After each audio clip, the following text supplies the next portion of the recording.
What is up, New York Jets fans? Another good evening to all of you. It is Saturday night, 9 p.m. Eastern Standard Time here on the Long Island Sound, and the schedule was dropped. We have a lot to talk about tonight.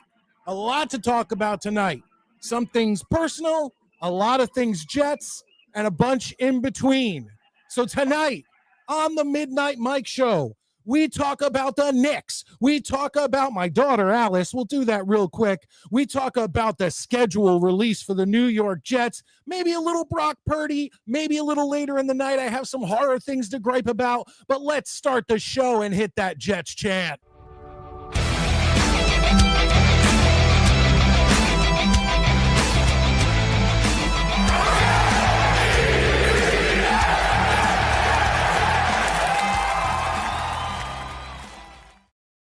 All right. So if you will give me just 1 second before we get into the Jets, before we get into the Knicks, before we get into any other football talk, I just want to say that today was one of those days. And I saw, Valerie, you said in the comments section, you said you hope I'm feeling better. I am. My back, my neck, everything is feeling better. I got the lidocaine patches, some ibuprofen, and all of that. I got through the next 2 days of work, and then I had today. But today was one of those days where you just love having kids. You love doing family stuff. Today, my daughter, Alice, had a tournament. She's in the traveling town soccer team. And I'm telling you, it was from 7 in the morning or 6:30 in the morning, whatever it was, till like 2:30, 3 o'clock in the afternoon, 4 games. They went 2-1-1. They did great. And I'm just going to tell you right now, I had a great time. And I actually have a picture from that.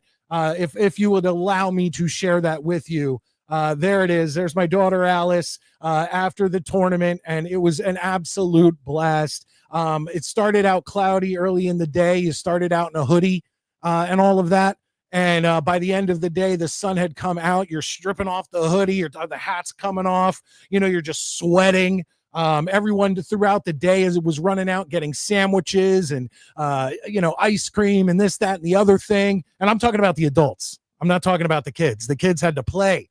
They had some candy and treats under their team tent. But there was, the watermelon, the orange slices, the bananas, all that potassium and all that great stuff fruit gives you to play. But I thank you guys for giving me that minute. I'm a proud dad today, and I had a great time. We're going to talk about the Knicks. We're going to talk about the New York Jets schedule. Maybe we'll hit on some Brock Purdy. So let's bring in my co-host, the Beavis to my butthead. Maddie, how you doing tonight? Good, man.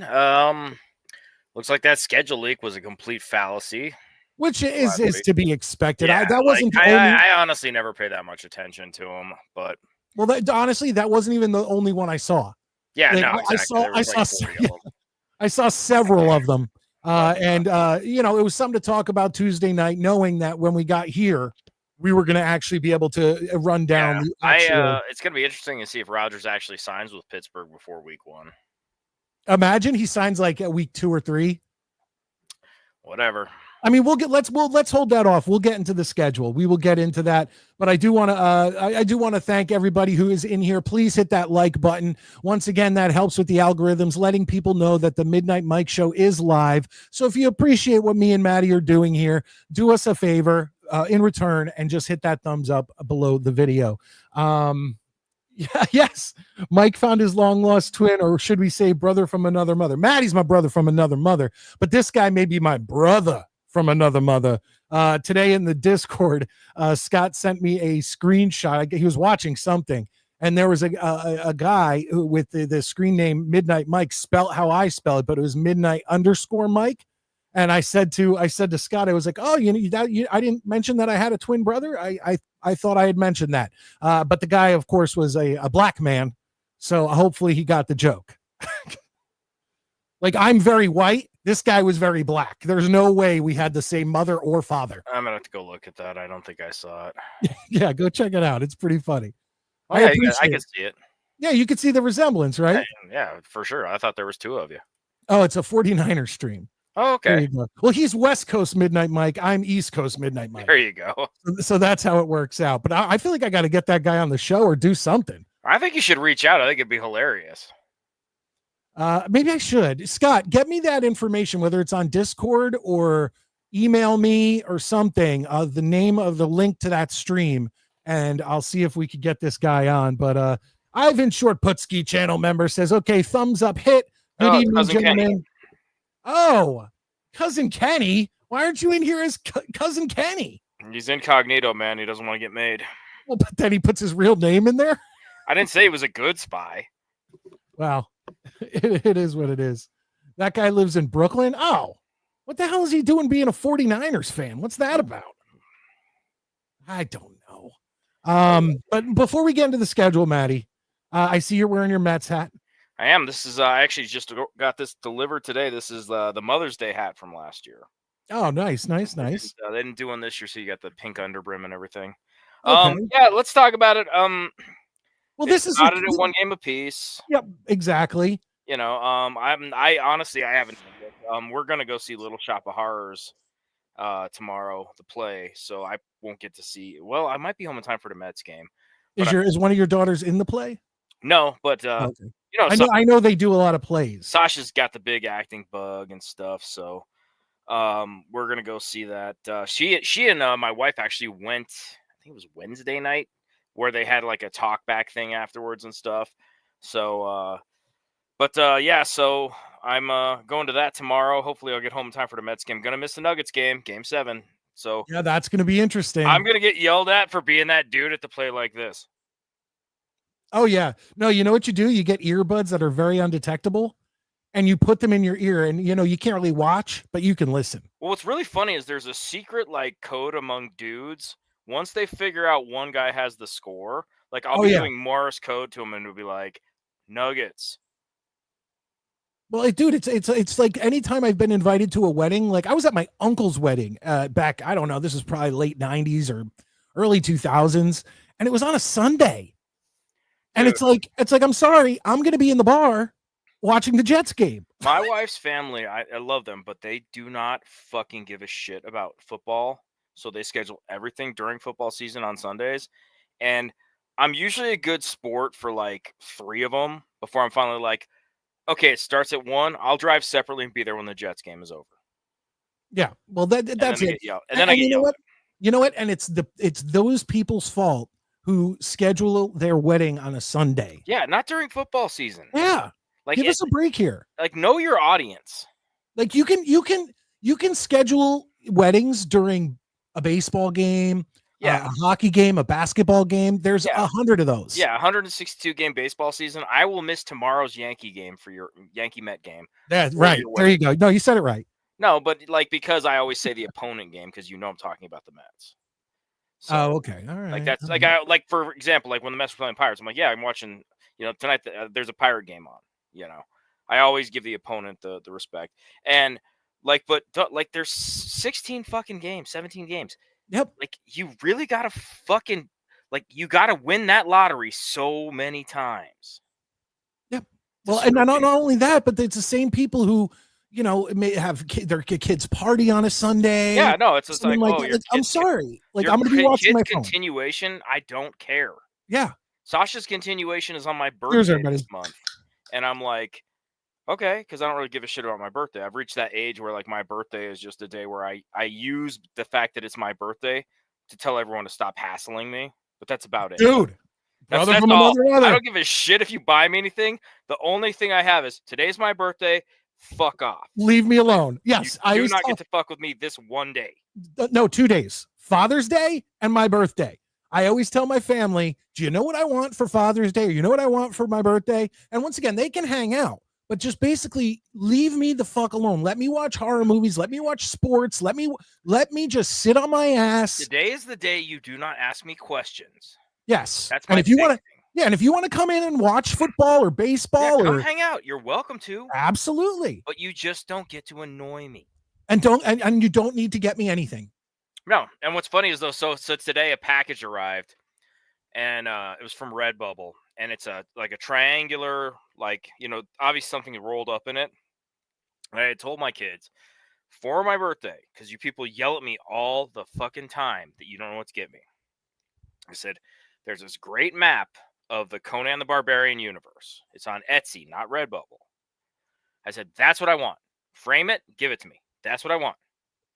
And something came from Redbubble. Whatever, pussy. You couldn't carry Conan's jock. And if you actually watch that shit, you'd be like, damn, Conan rules. But like, so this thing came and Sam came up and like grabbed it and hit it like I'm not the guy who fucking brought it in the house. And I was like, so I don't know what that is, but if you ordered it from Redbubble, you got it from the wrong place. So we'll see.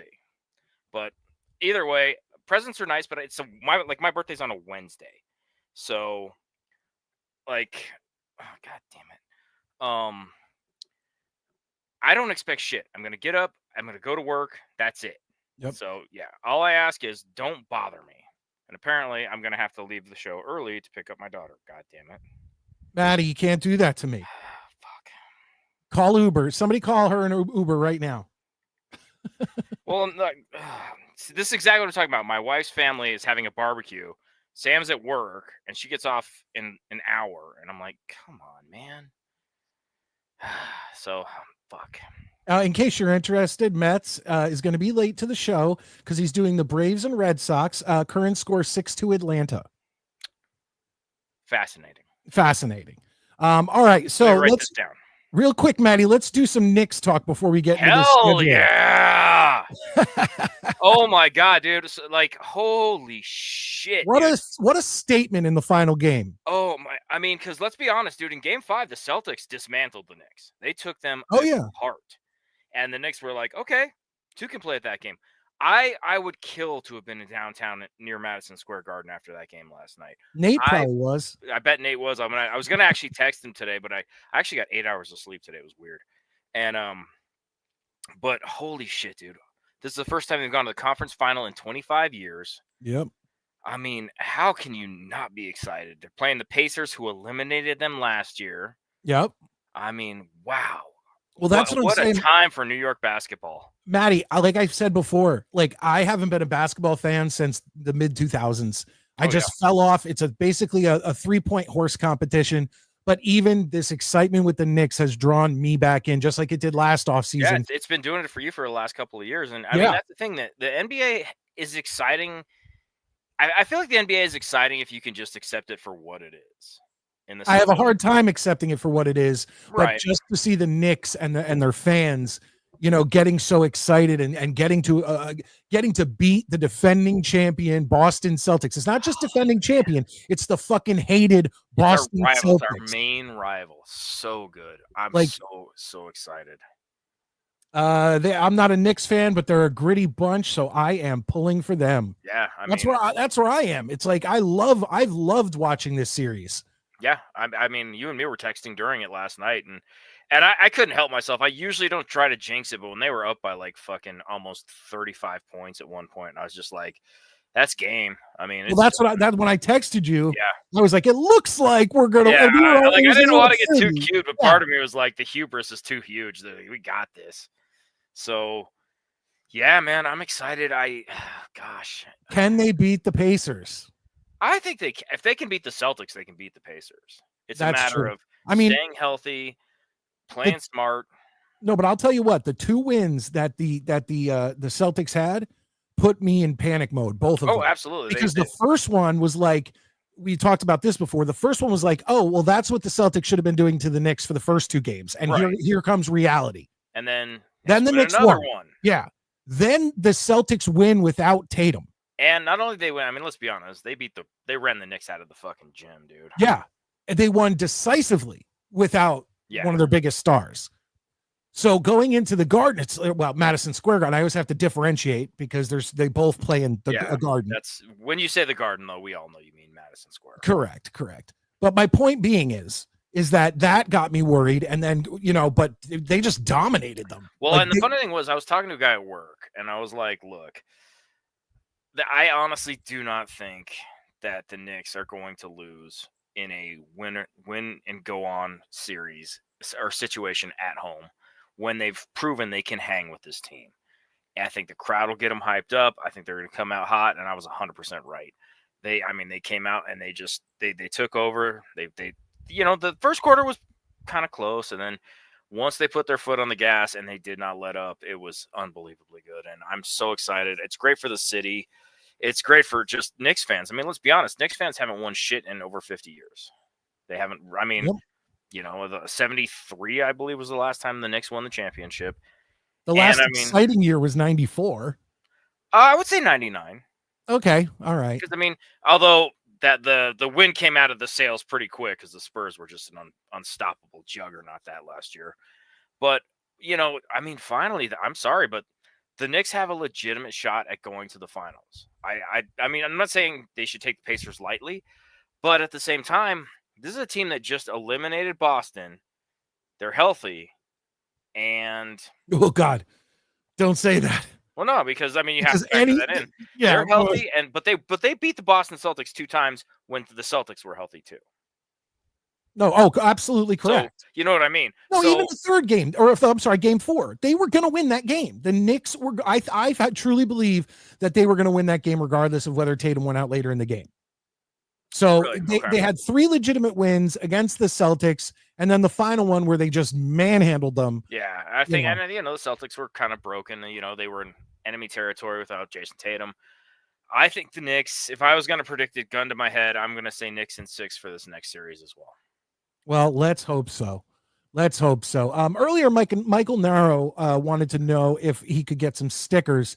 If you want stickers, Midnight Mike Show stickers, they're free. Just email me right there. Everything of mine is the same across pretty much all platforms. So whether it's X or it's Letterboxd or it's Instagram or it's here on YouTube, it's all Midnight Mike Show. And the Gmail is midnightmikeshow@gmail.com. So Maddie, give me your time frame. Give me what your time frame is. I'm going to have to bounce at about 45 minutes, about 5 after 10.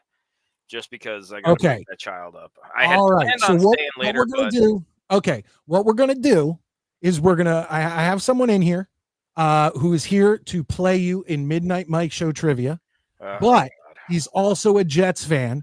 So let's all go over the schedule together. Okay. We'll do the trivia. When we get out from the trivia, we'll get back to schedule talk with you guys. And I also have some horror stuff that I want to get off my chest that has been pissing me off. But ladies and gentlemen, let's bring in fellow Jets fan. He's a little uncovered. Ladies and gentlemen, Honest Abe, how you doing? I never heard of this fucking guy. This fucking guy. Abe, how are you, bud? Go Knicks. Go New York. Go New York. Go. Oh my God. Oh my God. I think that look, I'm much happier playing Indiana than I would have been Cleveland. That's for sure. I agree with that. But I think playing Detroit in the first round is Indiana light. Really to me, it's their defense. It's the full court press of their defense. We saw it last year in the playoffs. Just full court press the whole game. Brunson, people say he got hurt. He got hurt like the last 5 minutes of Game 7. So that, or early in Game 7 at some point, that really was a wash kind of. OG was hurt for most of that series. Josh Hart was hurt for most of that series. And we upgraded significantly from Isaiah Hardenstein, who couldn't play offense whatsoever, to Karl Anthony Towns. Yeah, Cat was a huge pickup. Yeah, Deuce McBride, year more of depth. Like, Mikal Bridges wasn't there, and he's here now. We're a much better team than we were last year. 100%. But that's not saying Indiana's not a good team, because Indiana's a very good team. Because they're very. You guys gotta quit jinxing this injury thing. We shouldn't even have brought it up. No, I'm not saying that we're healthy now, and therefore I'm saying last year we were injured. They beat us because we were injured.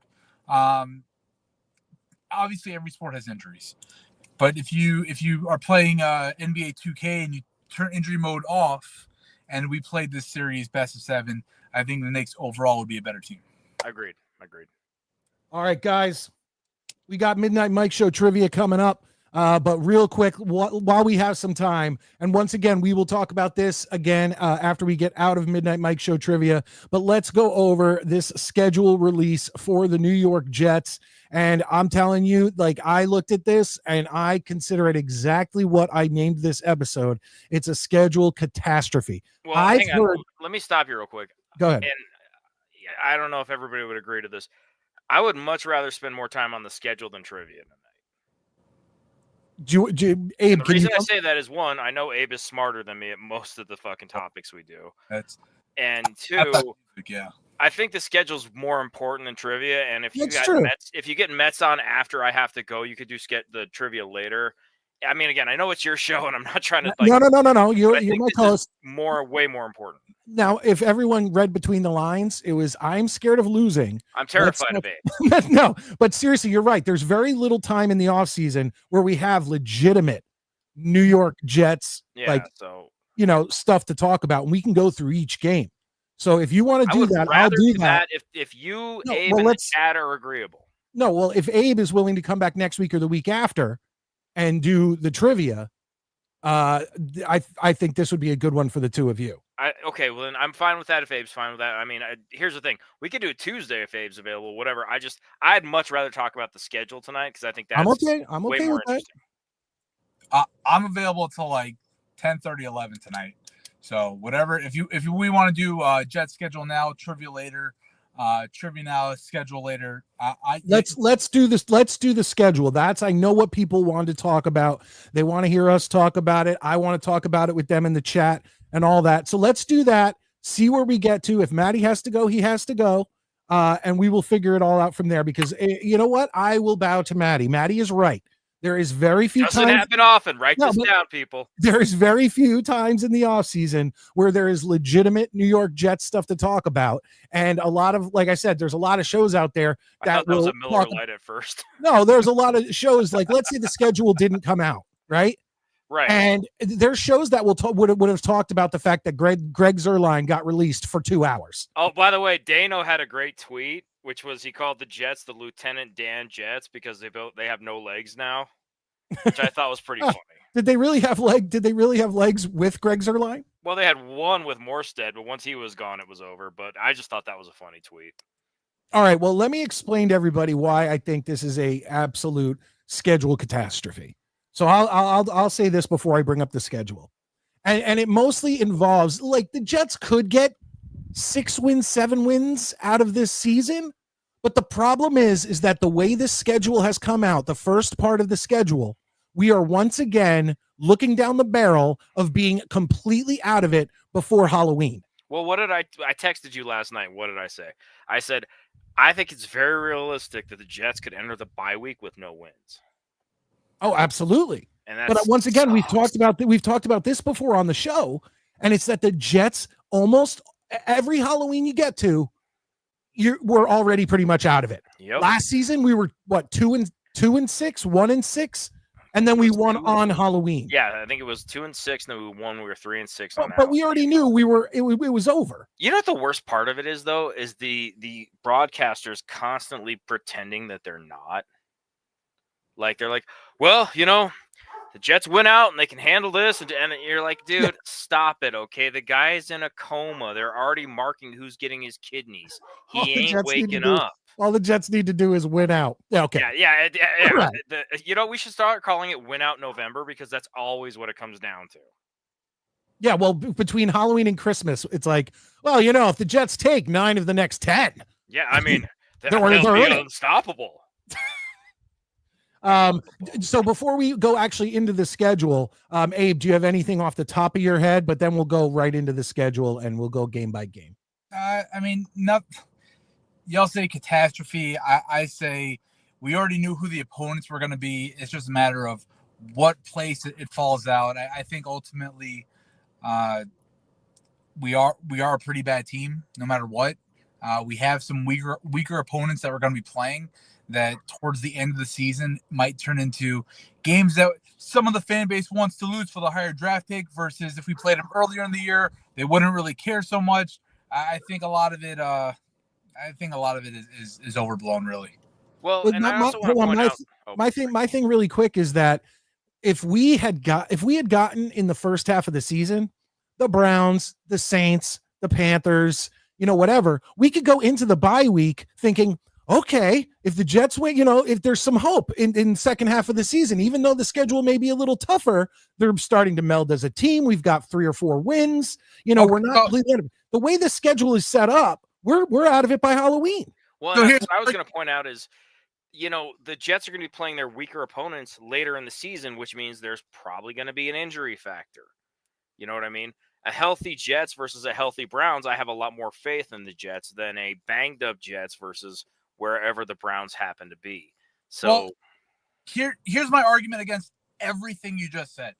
What if they win a few games early on, right? What if we beat Pittsburgh? What if we beat Dallas? Sweet summer child. Hold on. I'm just saying, next thing you know, now we're talking about, we're 2 games out of a playoff spot, but we have Jacksonville, the Saints, and the Patriots coming up.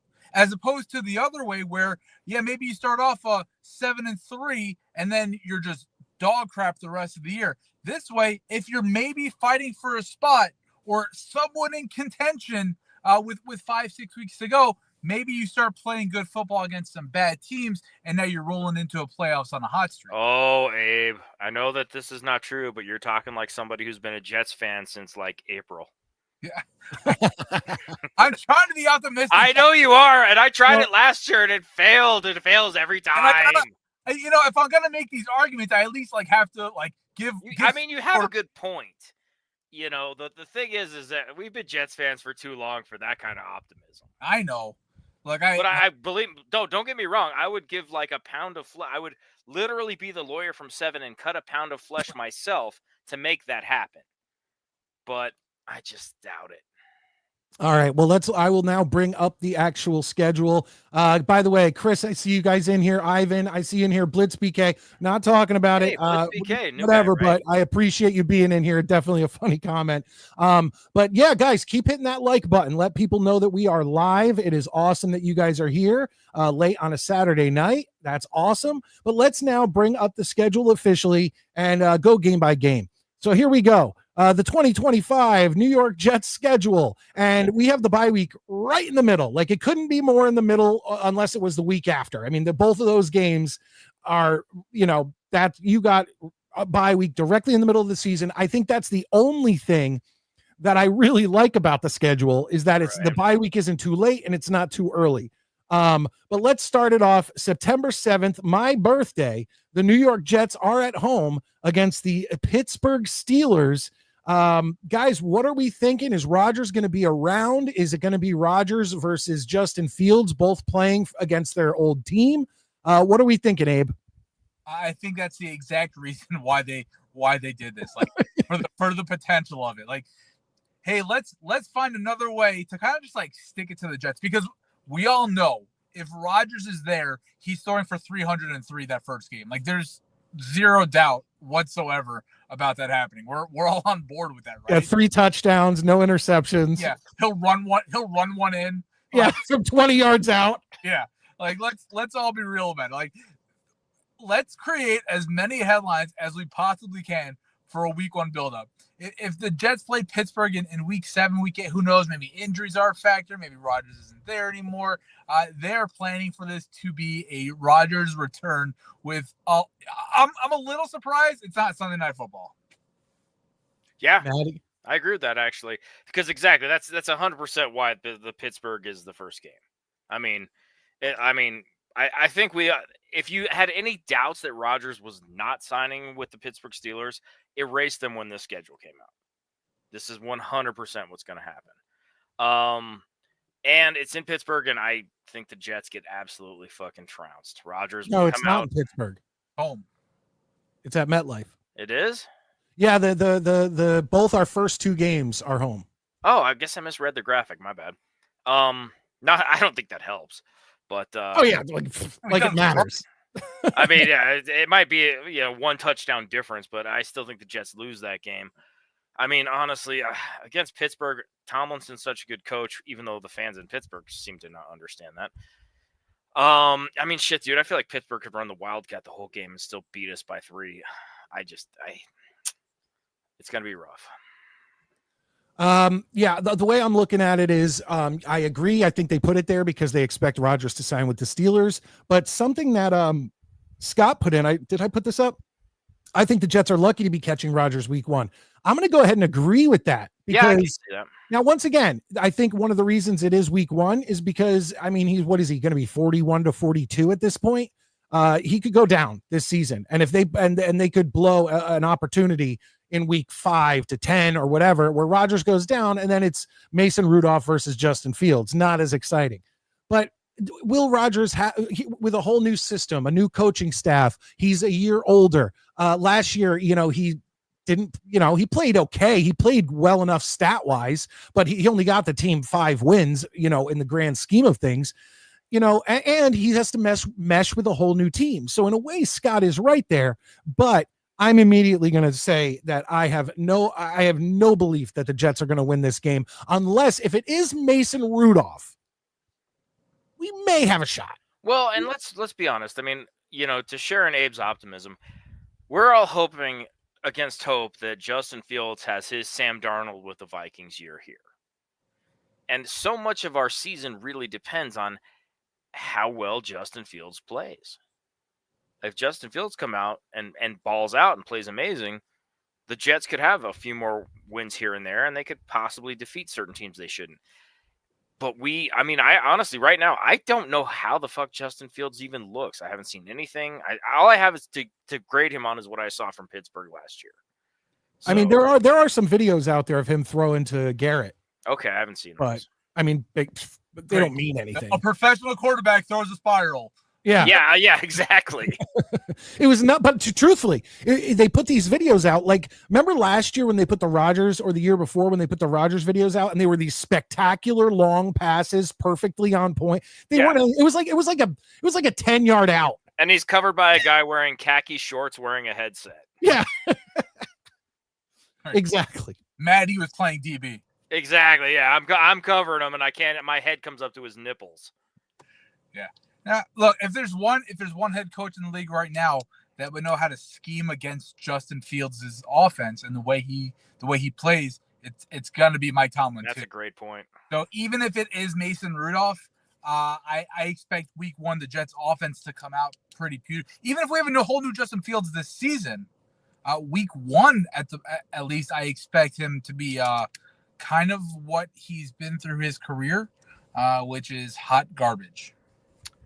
Yep. I don't think you're wrong. I mean, I just, goddamn, I'm where you were on the schedule. It's just I'm hoping against hope that Fields comes out and looks good. Assist My Suicide says Fields, even with a 4-2, was sat for Russell, who the Steelers didn't bother to keep. That says everything to me about Fields. I disagree with that. No, I disagree. I will honestly. Hey, look, I respect the opinion, but I disagree with that. I think that they wanted Russell from the start, and didn't Russell have some sort of nagging injury? Kind of injury, but Fields didn't beat him out of camp. Like that's not what happened. Russ was hurt. Yes, Russ's team the whole way through. Yes, Fields was the backup, and he played well the first. I just think he played well, but I can see both sides. That was a team that they're the Pittsburgh Steelers. They're not a reclamation project, right? They're a team year in and year out. We expect to go to the playoffs. Justin Fields is a reclamation project. Russell Wilson is a Super Bowl winning known commodity. Who do you think the Pittsburgh Steelers are going to start in a regular season situation? Yeah, you make a good point. I try. All right, let's move on. We got week 2. Let me get here. Week 2. Black are the road games. My bad, dude. Week 2, home against the Buffalo Bills. That's on September 14th at MetLife Stadium. Where there's zero chance we're beating the Buffalo Bills in either game. It doesn't matter where. This is 0-2 for me. I agree, but I do think that the shine is coming off the apple for the Bills. I think their window is starting to close a little bit, and they keep Buffalo billing in the playoffs. So it doesn't help us in the regular season, but I still think the Bills aren't going to win jack shit again. But they will probably come in, and it will be a Hulk Loki situation for us. Buffalo's going to drop a 40 burger week 2. I'm not going to say definitively though that they're going to sweep them, only because we play them week 18 or whatever the last week of the year. And they can be sitting. It may not matter at all to that. Yeah, that's a fair point. I didn't think about that. But that's so far down the road that we have no idea. Like, I'm sure we're going to discuss all these games, and the truth is, especially as we approach later in the season, we have no idea who's going to be around, healthy, hurt, playing well. What team that is expected to do well is going to absolutely shit the bed. Right. How many coaches are being fired between now and then? Like, there's so many things that can happen between week 1 and week 18. I can't say right now, are the Bills better than Jets? By 1,000,000%, yes. No, zero question about it. And if the Bills had something to play for in week 18, are they going to beat the Jets by 40? Yeah, probably. If they're the two rosters that we know of now. But that's a long ways away. We have no idea what they're going to be playing for. I want to be completely honest. I see what you're saying. If they sit a bunch of people, but we could have a nightmare scenario where the Jets still lose in week 17. Oh, absolutely. Or 18, absolutely. Whatever. Yeah. It could get, this season could be really bad, which is once again why I just can't get my hopes up. I just can't do it. I'm not going to go through what I did last year. Now, once again, hopes for this team would be like a winning record. Like but I feel like that's getting my hopes too high. Yeah. I'm going to stick with the 5 wins. I'm going to stick with 5 so that if we get 6 or 7, I'm happy. Like 5 is where I'm at too. Everything is about expectations, right? The last 2 seasons, expectations were playoffs. And when you don't get there, every loss hurts. When the expectations are, hey, let's not finish with the 2nd overall pick, it doesn't hurt as bad when you lose games. Yeah. No, I agree. Well, the Jets have gotten me so used to losing that on a season where you're expected to lose a bunch of games, the losses definitely do hurt less. Last year, no. Last year, I was pissed. And once again, I'm going to end up being pissed again just because I'm a dumbass. Yeah. I'm going to end up being pissed. I'm expecting this team to win 5 games, and I'm still going to be pissed when they lose week 1 and week 2. So I'm going to no-win fucking situation, like truthfully. Right. It is what it is. Anything else before we get to the next game? No, we suck. Yep. Booty cheeks. The next one is honestly this no, could be. No, don't do it. No, I'm not giving it to him. I'm giving them 1 win in the spoiler alert.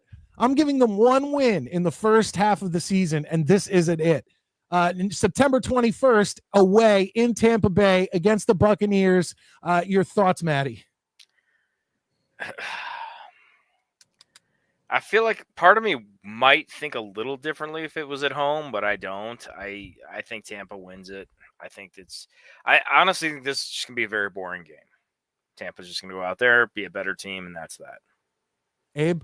I think this is going to be the first game where, Mike, you get on post game and start yelling because because the Jets couldn't stop Baker Mayfield on a game-winning touchdown drive. It's going to be one of those games that we're in it the whole way, and they're like, oh, maybe we can compete with some playoff teams. We're going to lose this game 27-24 because Baker's going to throw a touchdown with 2 minutes and 11 seconds left to go.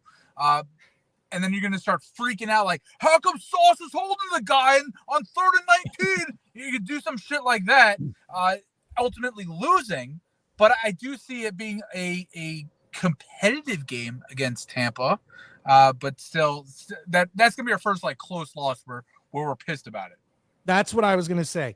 The first 2 games, like the Pittsburgh game, I give us like a 25% chance of winning that game. Okay. The Buffalo game, it's like a 3% chance of winning that game. There's always miracles. This is the first game where it goes, our winning percent, what I think would be our winning percentage would go a little higher. I'd give us like a 45% chance of winning this game, but I don't think we're going to win the game. I have us at 0-3, and that's where I am at after week 3.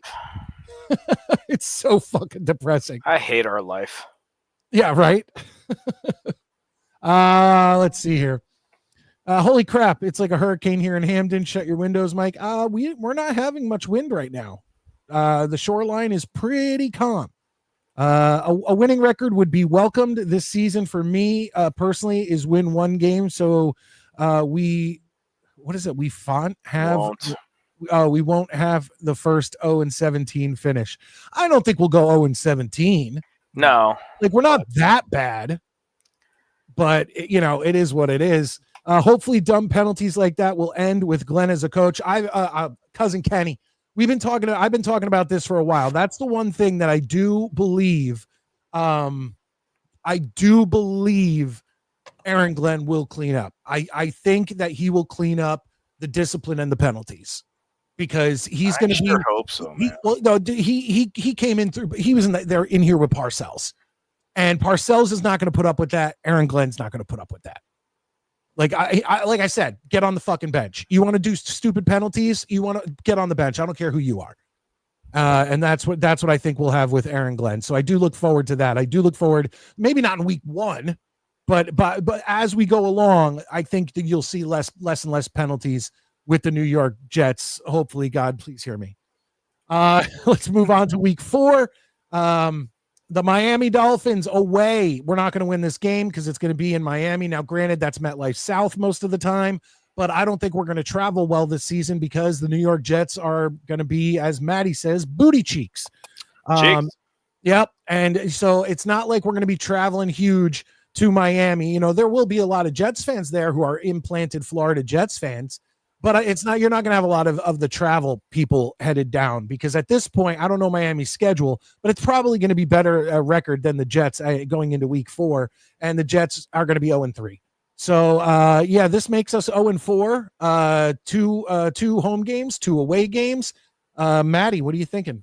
Same thing. I think they go to Miami and they come back with their tail between their legs. And I mean, the only thing that might help them is if for some reason an injury gets Zach Wilson starting and it really, really gets blood in the water for the Jets.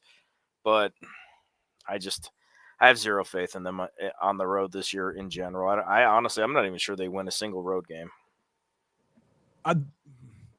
Hold on. We'll wait on that. Abe, your thoughts? I disagree with you guys. I do think Miami is New York South. It is a primetime game, so you might actually have more people looking to travel for the game, potentially. And I honestly, I think Miami's a pretty bad team. They're not as bad as us, but they're a pretty bad team.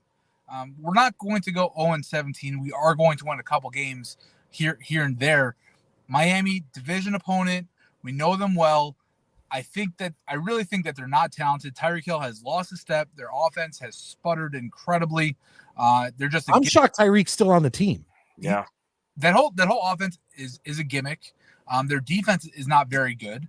The offensive line is not very good, and Tua is one sneeze away from probably in a casket. So Miami to me is just as bad as the Jets and Patriots, where we're going to be fighting for who's going to win 5 games first between those 3 teams. I think that's ultimately who gets second place. Miami's not that good. I think I have a road win here. AG getting that first one. Really?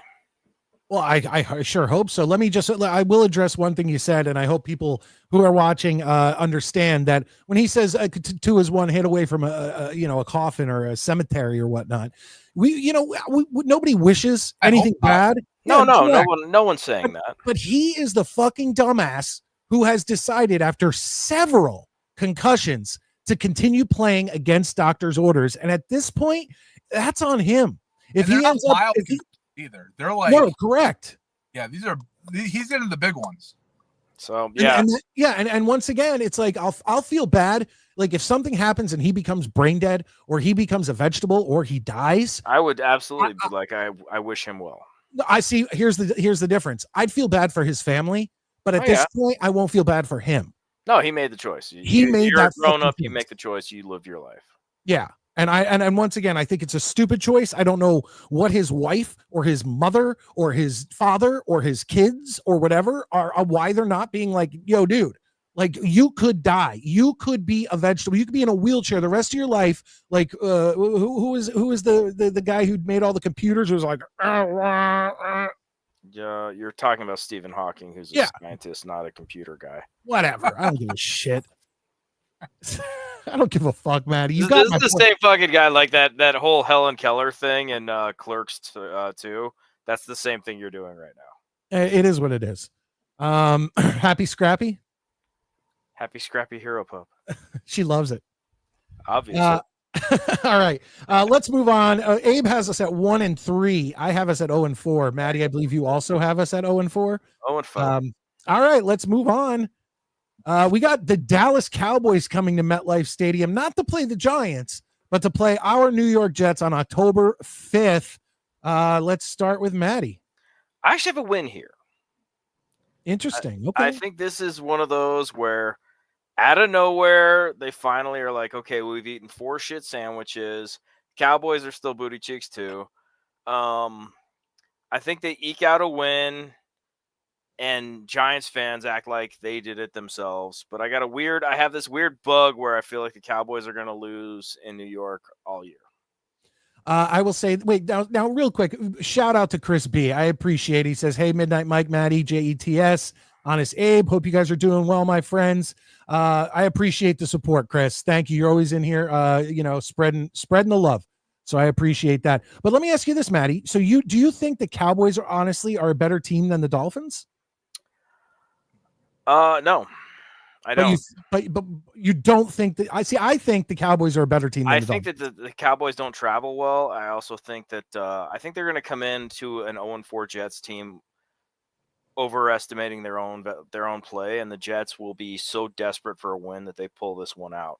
Like there's a lot of circumstantial shit that I'm throwing into this, but I think the Jets are going to be just like so back to the wall. We're getting our teeth kicked in, and I think Dallas will come in and be like, yeah, it's a Jets, whatever. And I think the Jets, I don't think they win by a lot, but I have this weird, when I was looking at the schedule, my gut was, I think the Jets beat the Cowboys and surprise everyone. And then it's very sparse till the bye week. But if there's one win, I got my gut feeling tells me this is their one win before the bye. I still think, once again, I still think this is a loss. I think the Cowboys are a better team than the Dolphins, and for me to say they're going to lose to the Dolphins and beat the Cowboys, I just can't go with that. I have us losing again, and this is the point where even before Halloween, we know we are out of it. Honest Abe, what are your thoughts? Not always better teams doesn't always beat the worst team. There's a lot more. No, you're right. That goes into it. I have us for a win here also, and here's my biggest reason why. Aaron Glenn last year, his defense played against those Dallas Cowboys, at the time healthy Dallas Cowboys. Do you know the final score in that game? I don't remember it. The Lions won that game 47-9. Wow. Aaron Glenn might have the Cowboys number. Very possible. Maybe. He had an entirely different roster. He had all right. I watched a lot of Lions last year, and obviously I watched a lot of the Jets. the Jets defense is better than the Lions defense. There's zero question about it. The Lions offense is a million miles away ahead of the Jets offense. No question about that. The Jets defense is better than the Lions defense. Okay. Especially our pass defense. Lions run defense is pretty good. Jets run defense not so good, but the Jets pass defense is significantly better than the Lions, and the Cowboys hate running the ball. They want Dak to throw it 50 plus times a game. That bodes well into our strengths as a defense. Let's hope so. Okay. Let's hope so. Once again, I hope I'm wrong. I don't want to be right. Believe me, I would love us to be 5-0 at the end of this game. Yeah, I don't want the Jets. I don't want to be going into Halloween and once again be miserable because I know the Jets season is over. It puts an entire damper on my favorite holiday of all time. But it is what it is, and I just think that we have a pretty tough opening schedule. Especially, it just doesn't look good. I mean, because here we go again. This one's in London. It's colored green as if it's a home game, but really, our home game was stolen from us, and now we have to play one of these idiotic, fucking useless London games. The Jets play the Broncos on October 12th, and once again, we're getting fucked up in this game. Like the Broncos are going to be a beast this year. And I mean, the Jets just don't have the offense to do anything against the Denver defense. So it's like, even if Denver plays offensively mediocre, they're still going to put up 14 to, 24 points. And that's mediocre, whatever. That's a normal football score for a decent offense. And the Jets offense is just not good enough to play against the Denver defense and what they've become. So that's another loss for me. Abe, what do you think? I think after back-to-back wins in my book, us Jets fans are going to be riding super high. Like, oh, we got this. We're good. We're rolling high. And then we lose 30-6. There you go. That's what that score. I think 6 is a lot. Let's try 30-3. No, you know what it'll be? It'll be 30-3, but we could have had 6, but we missed a field goal. Yeah. There you go. All right. Maddie, what are you thinking? It's just a loss because God hates me. Yeah, you're gonna really be hearing it, huh? That's one of those where I'm gonna get home from work that morning, watch that fucking game, go to sleep, and wake up to fucking 400 messages. Yeah, most likely. God. Moving along. This is there we go. Home against the Carolina Panthers, 10-19 MetLife Stadium. Here we go, folks. Look, I don't want to bum all you guys out. I really don't, but I'm trying to keep my expectations super low. Against the Carolina Panthers at home, Midnite Mike gives the Jets a win. There we go. There's our first win of the season. Guys, what are you thinking? Let's start with Honest Abe. We're all going to go into this game expecting a win, and we're going to lose on a last-minute drive by Bryce Young. I still have us with 2 wins. I agree with Abe. So wait, and Maddie, you have us with 1 win or 2 at this? 1 against the Cowboys. So now me and you are both at what? 1-5? Yeah. And he's at 2-4. I think they'll blow it against them because, you get to choose which opponent you face after you do an international game, which will just make this more ironic and more annoying that they fucking said, oh, we want to play the Panthers that week. And, they're just going to fuck it up. Scott, I don't think it'll happen that quick. And AG gets fired. AG's not getting fired. And I hate to bring this back to like a Lions comparison, but Dan Campbell's first season in Detroit, they won their first game week 14. Like, sometimes when you have a bad roster, even with a good coach, things sometimes take time. You need the roster to be there in order to win games. So AG's not going anywhere. This is the long-term plan. This isn't a Steve Wilkes one and done type of situation. Wait, Steve Wilkos? Did you say Steve Wilkos? No, I said Steve Wilkes. I thought you were going to throw a chair. Sorry. Yeah, our current defensive coordinator, Steve Wilkes, who was a one and done coach with Arizona. All right, well, I have an update. My wife is going to grab the kid so I can stay for another about 20 minutes. 20 minutes from now or 20 minutes from the time? From now. Oh, okay. Because I thought you already said you were leaving at 10:15. I was leaving at 05. Oh, okay. All right. So Okay, Monique, awesome to see you. We miss you. Yeah, Good to I love see you. I always see her on Twitter. I try to always. She has some funny takes and like really. I love Nick's fucking Yeah, she tweets gives and people shit. such shit. And if I see one, I always hit that like on For X or sure. Twitter or whatever you want to call it. I finally gave us a win.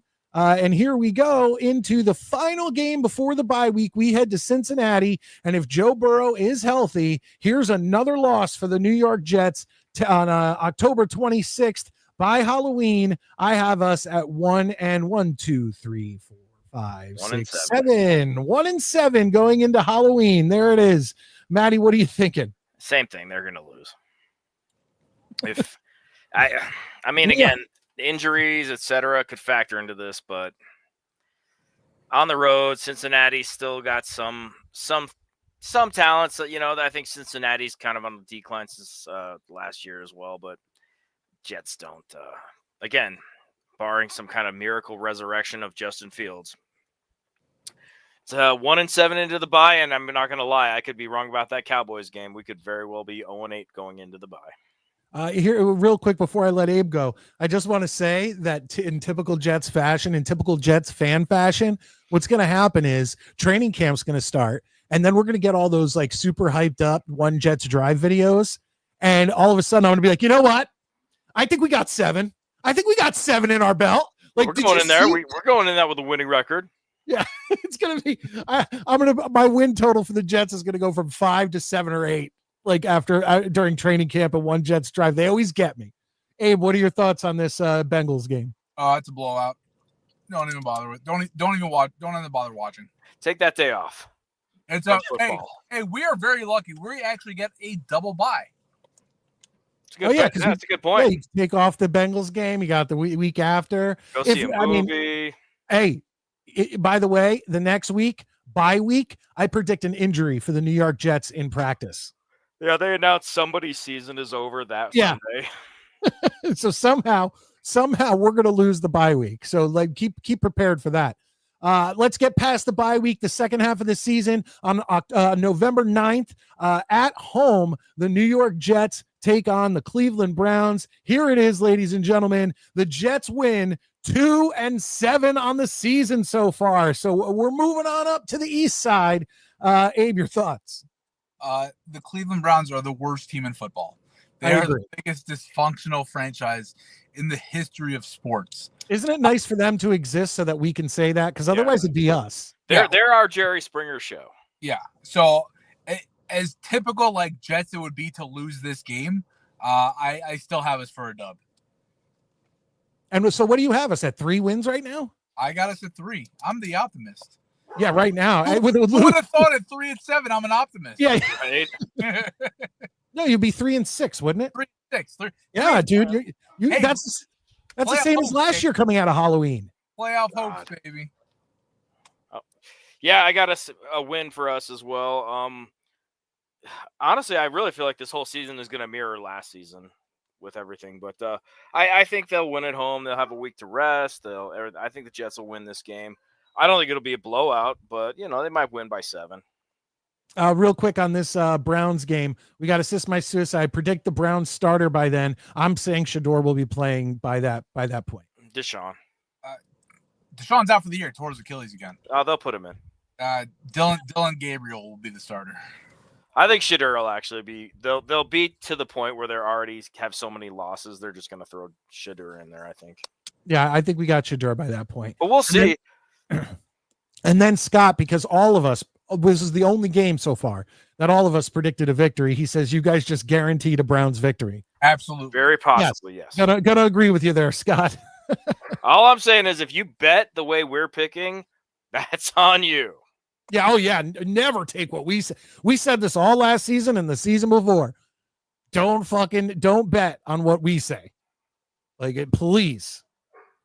Moving along, we got November 13th. This is our first matchup away, but our first matchup with the Patriots in Foxborough. Guys, I'm going to shock everybody right here because usually you'd think I've been saying for a while, I think we'll take one against the Patriots. I think we take this one. We have a 2-game winning streak. We have 3 wins on the season. There you go. You want some optimism? We have a 2-game winning streak. It's called a streak, folks. Maddie, your thoughts? I would like to quote the 1995 film, the masterpiece that is Seven, which is, when a person is insane, do you know you're insane? Like maybe you're just sitting around, rubbing yourself with peanut butter, masturbating your own feces. Do you just stop and go, wow, it is amazing how fucking crazy I really am? There's no way the Jets are winning this one on the road. So do I have more? You have 2 wins. I have 3. Yeah. All right. Let's see. Honest Abe, what do you got? Mike, last season, you, I, and our friend Tommy Jets had a show called Jets Uncovered. We did. And while that show did not last a significantly long time, we did have an episode after Game 3, which was also like this game, Thursday night in New England. And I recall saying to you that this is one of the greatest games in New York Jets football history, which I was ridiculed for because it's a meaningless Week 3 game, and it turns out probably is one of the greatest Jets wins in Jets history. Well, at least last season, yeah, it was one of the greatest. Well, hey, we snapped a 14-year losing streak in Foxborough. I think the Patriots want to come out and beat the crap out of us because of that. But it's a new regime there, and I don't think they're very good. So I'm going to give us another win because I'm fucking optimistic about Justin Fields. And I think Justin Fields in this game is going to have this is going to be the Justin Fields breakout rushing game where he's going to run for $120 and 3. He's only going to throw the ball but he's going to run wild as they all fill the box in for Breece Hall and Braylon Allen and all those big guys. Justin Fields is going to run that outside zone and just take advantage of a very weak Patriots outside running defense. God, I hope so. I hope you're right. Yeah, I fucking hope you're right. I hope you're right. You have us at 4 wins at this point in the season, and I will be very happy with that, with the amount of games remaining, because it looks like Abe might have us going over that 5 that I'm expecting. So hell yeah, Abe, I'm rocking with you. And you know what? With some of these predictions, I hope at the end of the season we could pull one of the things where I go back and I show something I said or Maddie said or Mordog had said on the show, and we can pop back to you saying something and be like, "Fuck yeah, Honest Abe was right." Yep. So hey, I'm trying to at least give I don't just, me, I don't just give, here's the answer. I try and give you a little bit of reasoning as to why I do what I do. Well, let's keep going. Let's see what happens here. Oh boy, November 23rd. My eyes are deceiving me. That looks like in Baltimore against the Baltimore Ravens. That's a loss. Instant death.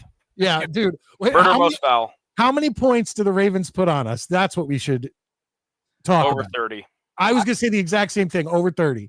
I got 42-17. You think we're going to score 17 points? Abe's very optimistic. Hey, Tyrod scored a lot of late-minute garbage time points. He's like, garbage points, baby, garbage points. As a guy that's big in fantasy, garbage points are still points. Points are points in fantasy. He's not wrong. All right, moving along.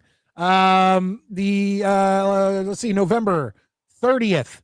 At home against the Atlanta Falcons. I want to hear what you guys. I'm so on the fence right here because Penix did have a great year last year, so that makes me think a loss. What are you thinking, Maddie? Falcons win. I don't think it'll be a blowout, but I think with 5 minutes left, it'll be a done deal. It's not going to come down to the wire. I just think the Falcons will. They'll play well. They'll win. Again, it won't be an extraordinary game, but I think the Falcons are on the uptick, and I think they'll be fine. Yeah, Bijan Robinson might run for 200 yards that game. Falcons are going to be fighting for. They were like 30 seconds away from being a playoff team last year. Yeah, they'll be fighting for a playoff spot with a few games left to go. They'll have a lot to play for. They're going to come into our house and show us who's boss. And by this time, the Jets are going to be so beaten down that it's going to be like Kirk Cousins might enter this game. Right? Why am I who what's our quarterback room right now? ours currently, it's Fields, Tyrod, the not end. Not Jordan Travis No, is it Martinez? right now, or the kid from Missouri that they. Oh yeah, that undrafted guy. Oh, okay. Oh, I hope Fields stays healthy. At least he's gonna be fun to watch. Yes. That's what I'll say. Hey, all right. That's the reason I wanted Jameis, because Jameis is a guy that at least we're gonna have a lot of fun watching. Here we go. On December 7th, the Miami Dolphins come to MetLife Stadium to play the New York Jets. I've talked about this several times. Tua will be injured by this point. Zach Wilson will come in to MetLife Stadium and beat the New York Jets. We lose this game, and it won't be a big score because Zach can't score a lot of points. So this game will end up being like 12-3, something to that effect. But the Jets lose to Zach Wilson and the Miami Dolphins. Abe, what are you thinking? Yeah, I don't know if Zach Wilson will start or Tua or Mike White or literally anybody. The Jets aren't. I have the Jets beating the Dolphins in the first game. I have the Dolphins coming into our house. I honestly, when's the last time the Jets beat the Dolphins at home? I feel like every time we play the Dolphins at MetLife, we lose, and that's going to continue because we. A lot of times in a very embarrassing fashion. Think of the Black Friday game. Yep. Yeah, that was only 2 years ago. God, it feels like an eternity. Disagree. Jets win 13-10. Okay, so me and Maddie, I think both have us with what, 3 wins at this point? 3 wins now. And Abe, you have? I have 4. Okay, we're not too far off now. You're not looking as optimistic as earlier. We keep calling Abe the optimist, and it's like we all are just shrouded in like death. Right. My optimist, not drafting second overall. Yeah. Well, that's the worst part. When our schedule was released, guys, look at this. When our schedule was released, people already were putting out mock drafts. And here's an example. They have us picking second already. So, and once again, we said it, that the Jets, the Browns are what we have to be thankful for because they're the most dysfunctional team in the NFL. And if it weren't for the Browns, it'd be us. But yeah, there it is. Second overall pick. Just like you said, Abe, I don't want to have us be the second overall pick. We might be. We might be. Okay, so here we go. We are heading down to Jacksonville. We did that last season. And on December 14th, we play in Jacksonville against the Jacksonville Jaguars. And I have this win just like last year. I think the Jets win this game, and that gives us 4 wins on the season. Maddie, your thoughts? Same thing. I think the Jets pull out this win, and then this is their 2-game win streak. And it means nothing, but it's a win. Abe? Jets lose this game. Jacksonville's a bad team. Jets are a bad team. Jacksonville in a really bad division might have something to play for, potentially, maybe, if Trevor Lawrence stays healthy. And they always keep trying to make improvements as opposed to us who try losing players. So I have Jacksonville winning this game at home. Oh boy. Valerie says 6-11. We are built for this shit. But here's what I do know. We're the freaking New York Jets, so we're built for this shit. Well, there it is. Guys, I don't think we're going to get blown out a lot. I don't think Aaron Glenn's going to allow us to get blown out. So even in Baltimore, in Cincinnati, tough games, maybe losing by 10 points or so, but I don't think we're going to see a lot of. I know I said, with Baltimore 42-17 something. Well, that's Baltimore though. I don't see us losing a lot of games where we're down 3 scores as we start the fourth quarter. Oh, really quick, does Trevor Lawrence make it through this season? And I don't mean injury wise, but when he's done with this, what's going to happen with him? He'll catch on somewhere as a backup.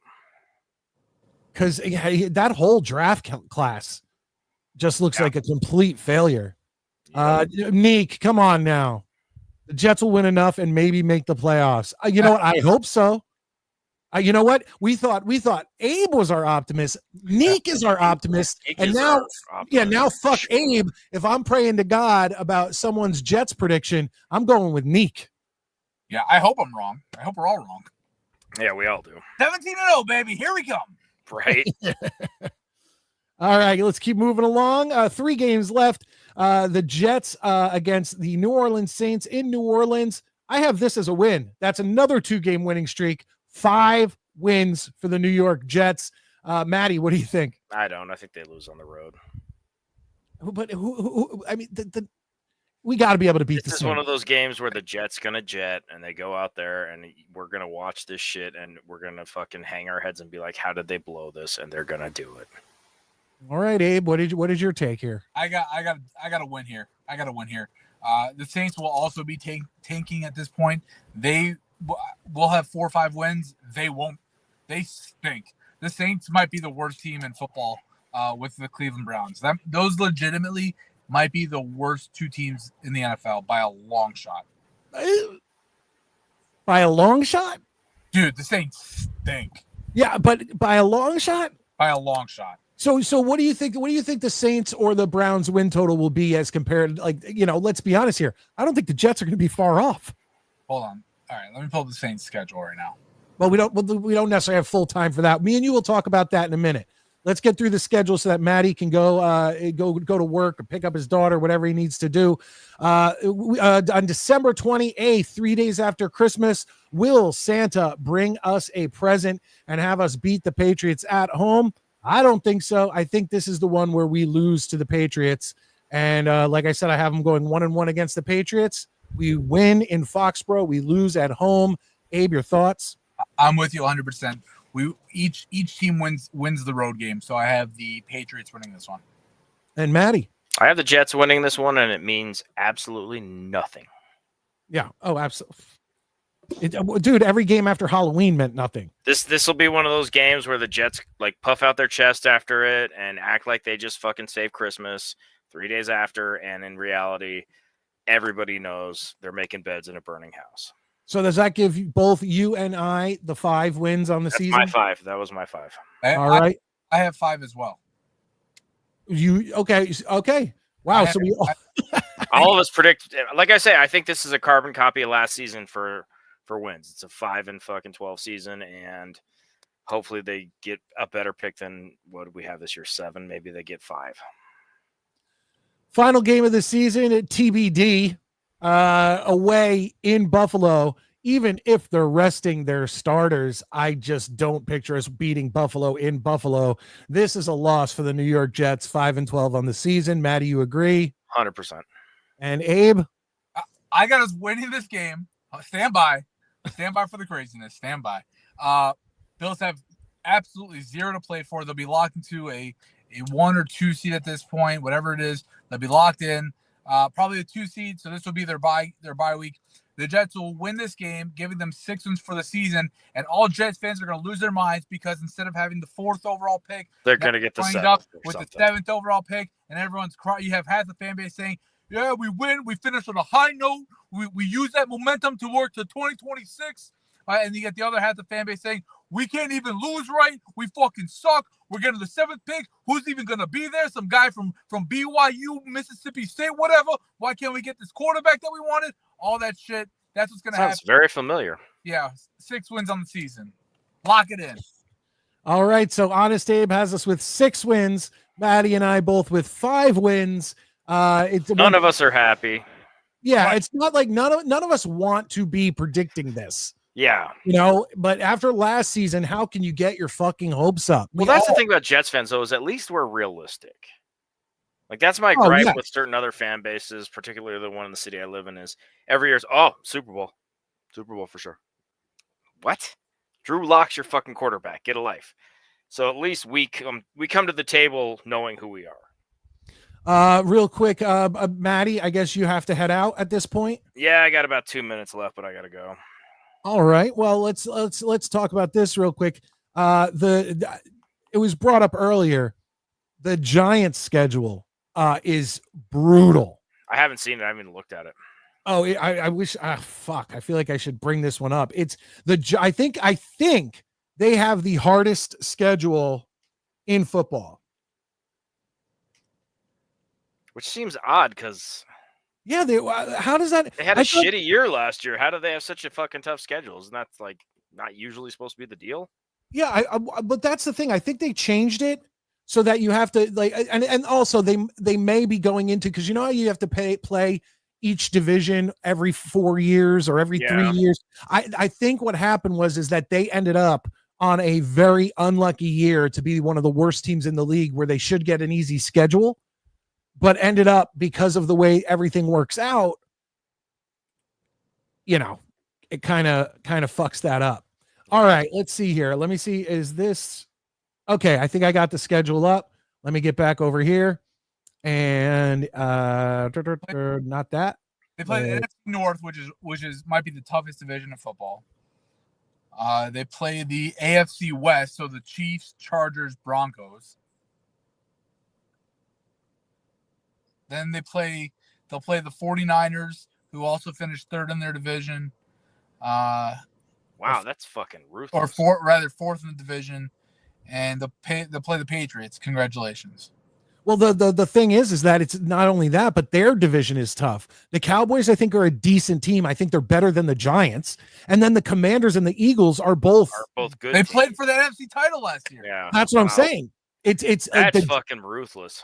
Yeah, and look at that. Look at the opening of that schedule. You got the Commanders, the Cowboys, the Chiefs, the Chargers, the Saints. Okay. Is okay. There you get a win. Eagles, Broncos, Niners, 49ers. Then you get a little break with the Bears, Packers, which they're kind Packers, of Lions. Gee, dude, this is fucking nothing nice. That is a brutal New York Giants. How many games did they win last season? Like 3. Yeah, like 3 or 4. Like they're looking pretty similar. It is raining shit on the New York Giants. And this will be the end of Brian Daboll. Like, I think this is it. Because a lot of people are going to lose their jobs next year. What at this point, why would the Giants? He had the one season that shocked everybody. With Daniel Jones, they made the playoffs, right? Or they almost made the playoffs. It was something, and then since then, it's been just hot garbage. Yeah, it's been an elevator to the bottom after like 6 games. Yeah. I don't know. It's going to be Mets is saying it, toughest schedule in the league, and it is.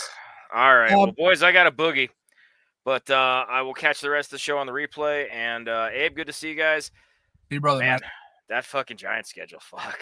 Yeah, right? That's brutal. We'll definitely come back and watch later, because next I quickly want to talk about Brock Purdy, but I want to talk about the 49ers schedule. I'll catch up with the rest of it later on. But you boys be good. Chat, good to see you guys. Love you all, and I'll talk to you on Tuesday. Have a good one, Maddie.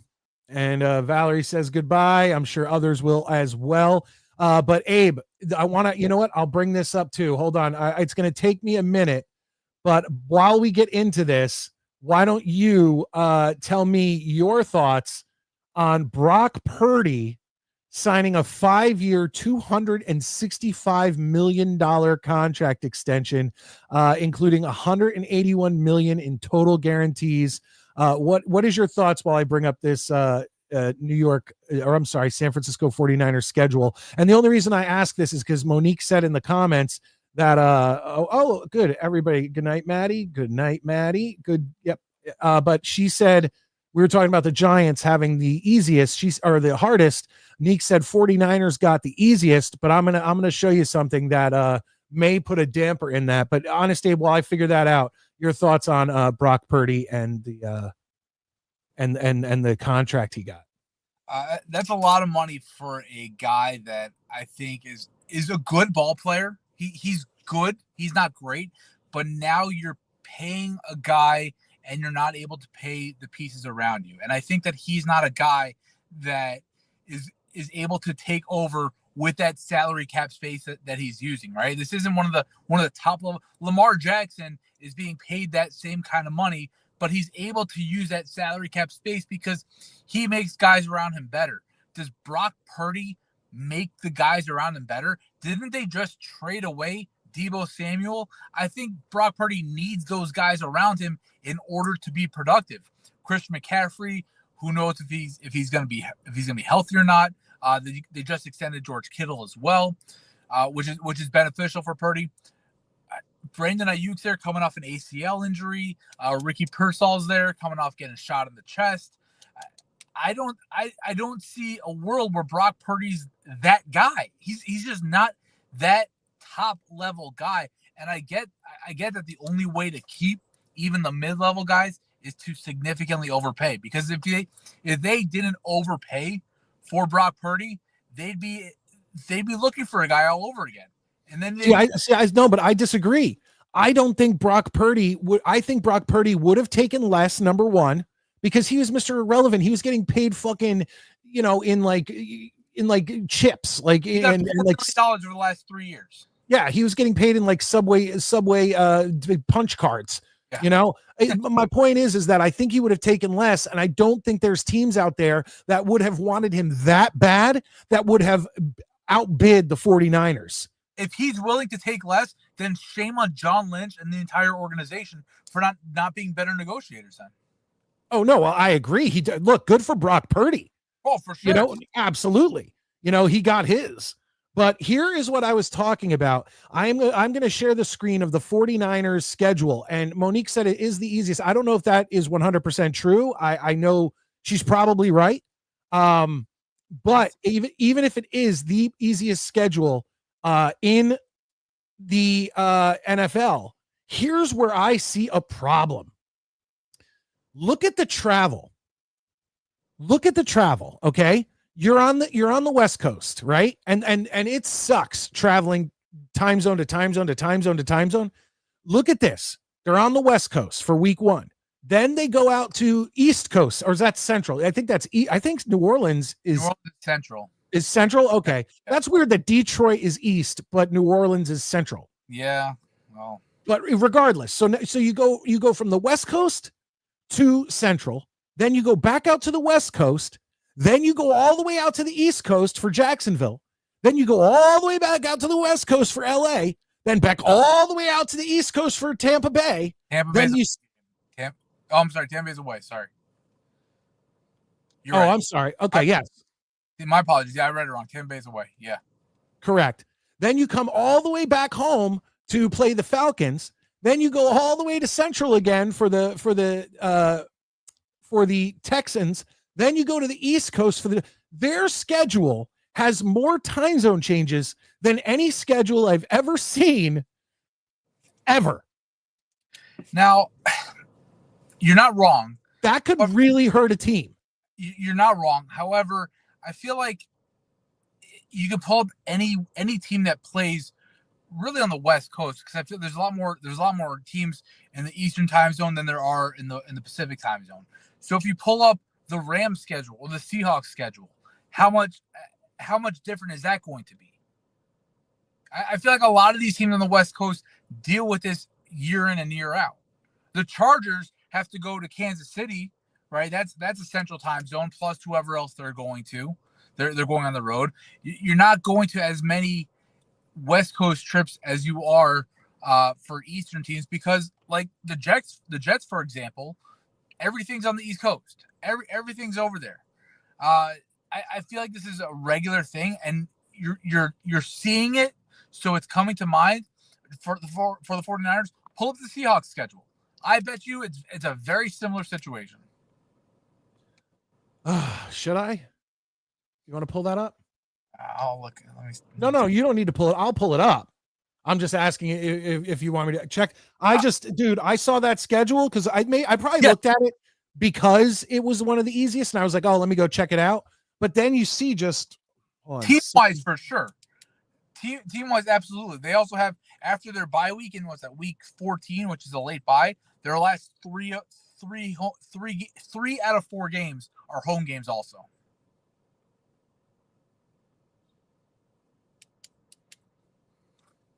Why am I having such a hard time finding the Seahawks schedule?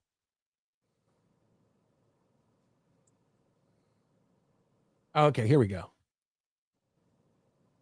All right, let's check this out. I'll share the screen.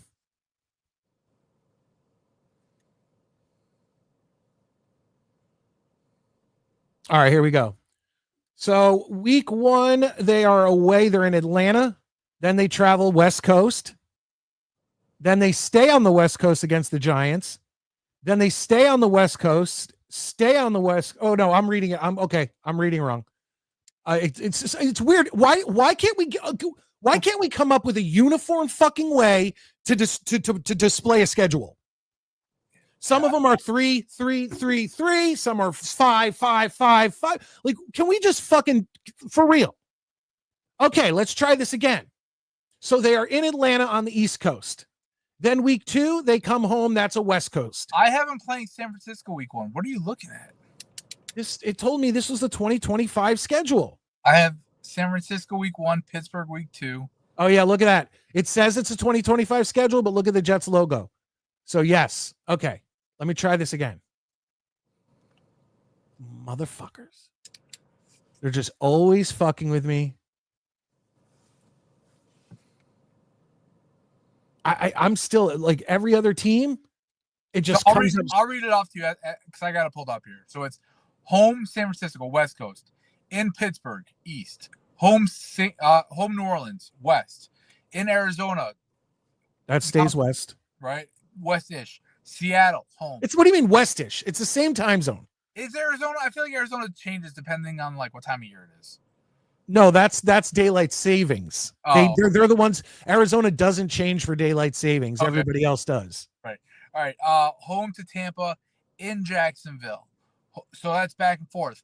Back home to Seattle, bye week. In Washington, home to Arizona, in Los Angeles. Okay. In Tennessee, home to Minnesota, in Atlanta, home to Indianapolis, home to the Rams, in Carolina, in San Francisco. So it's also a lot of back and forth. It's not as bad, and they have a lot of dual home games where where a travel with one of those teams would have been worse, but they have them at home.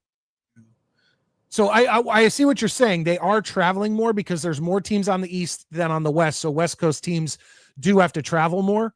But I still think San Francisco's schedule is just it's just crazy unfair. Seattle has 6 games that are against Eastern or Central time zone teams. I mean, yeah, it makes sense. But once again, like I said, San Francisco is literally like on back and forth, like a constant back and forth.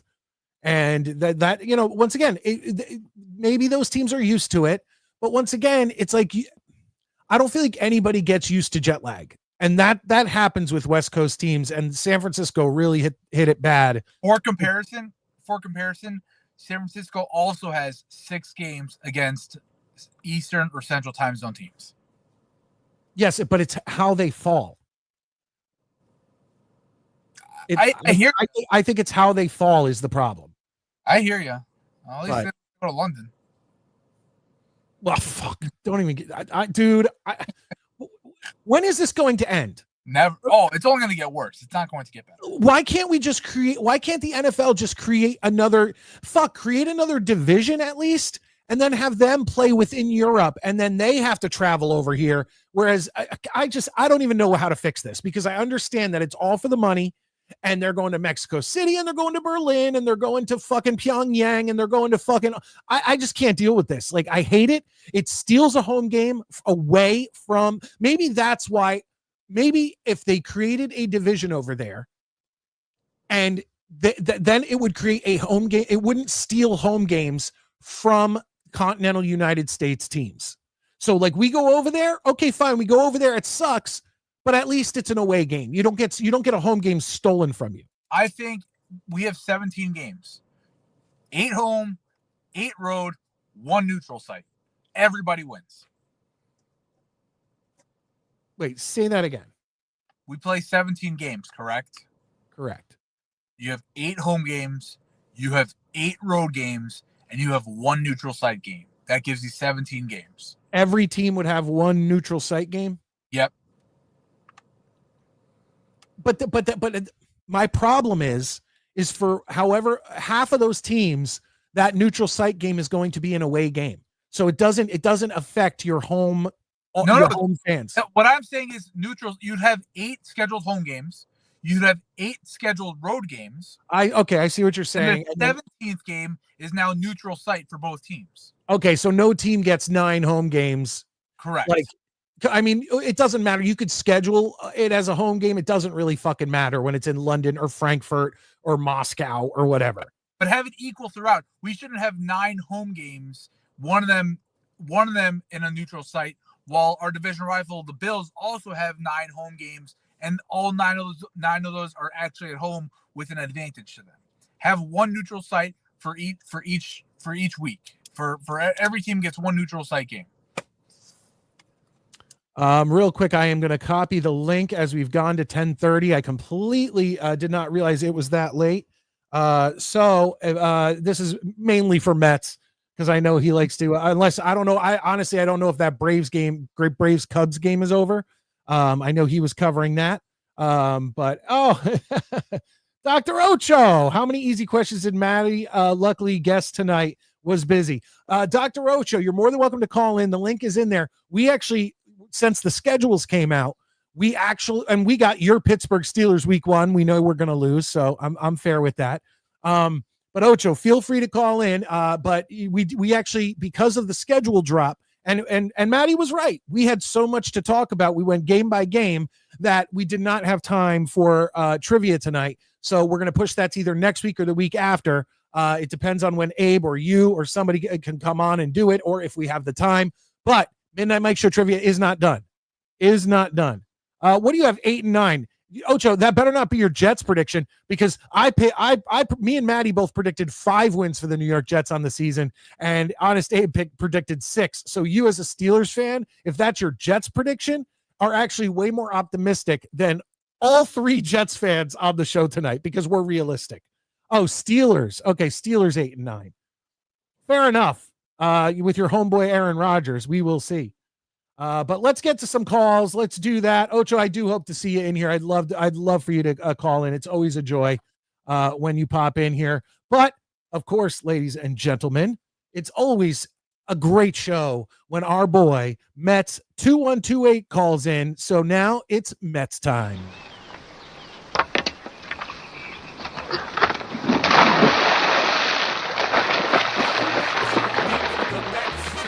Meet the Mets.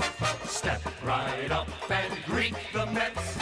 Bring your kiddies, bring your wife. Guaranteed to have the time of your life, because the Mets are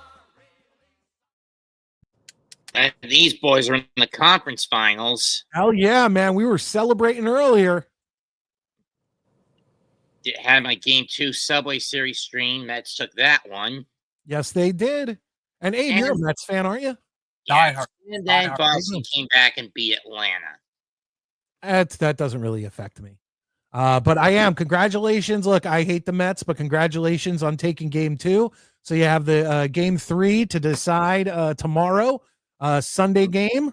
What time is that game tomorrow? I think I saw it was a night game. Yeah, 7 o'clock. Now, once again, as a Yankee fan, I'm going to go out and look, I think Juan Soto is a great player.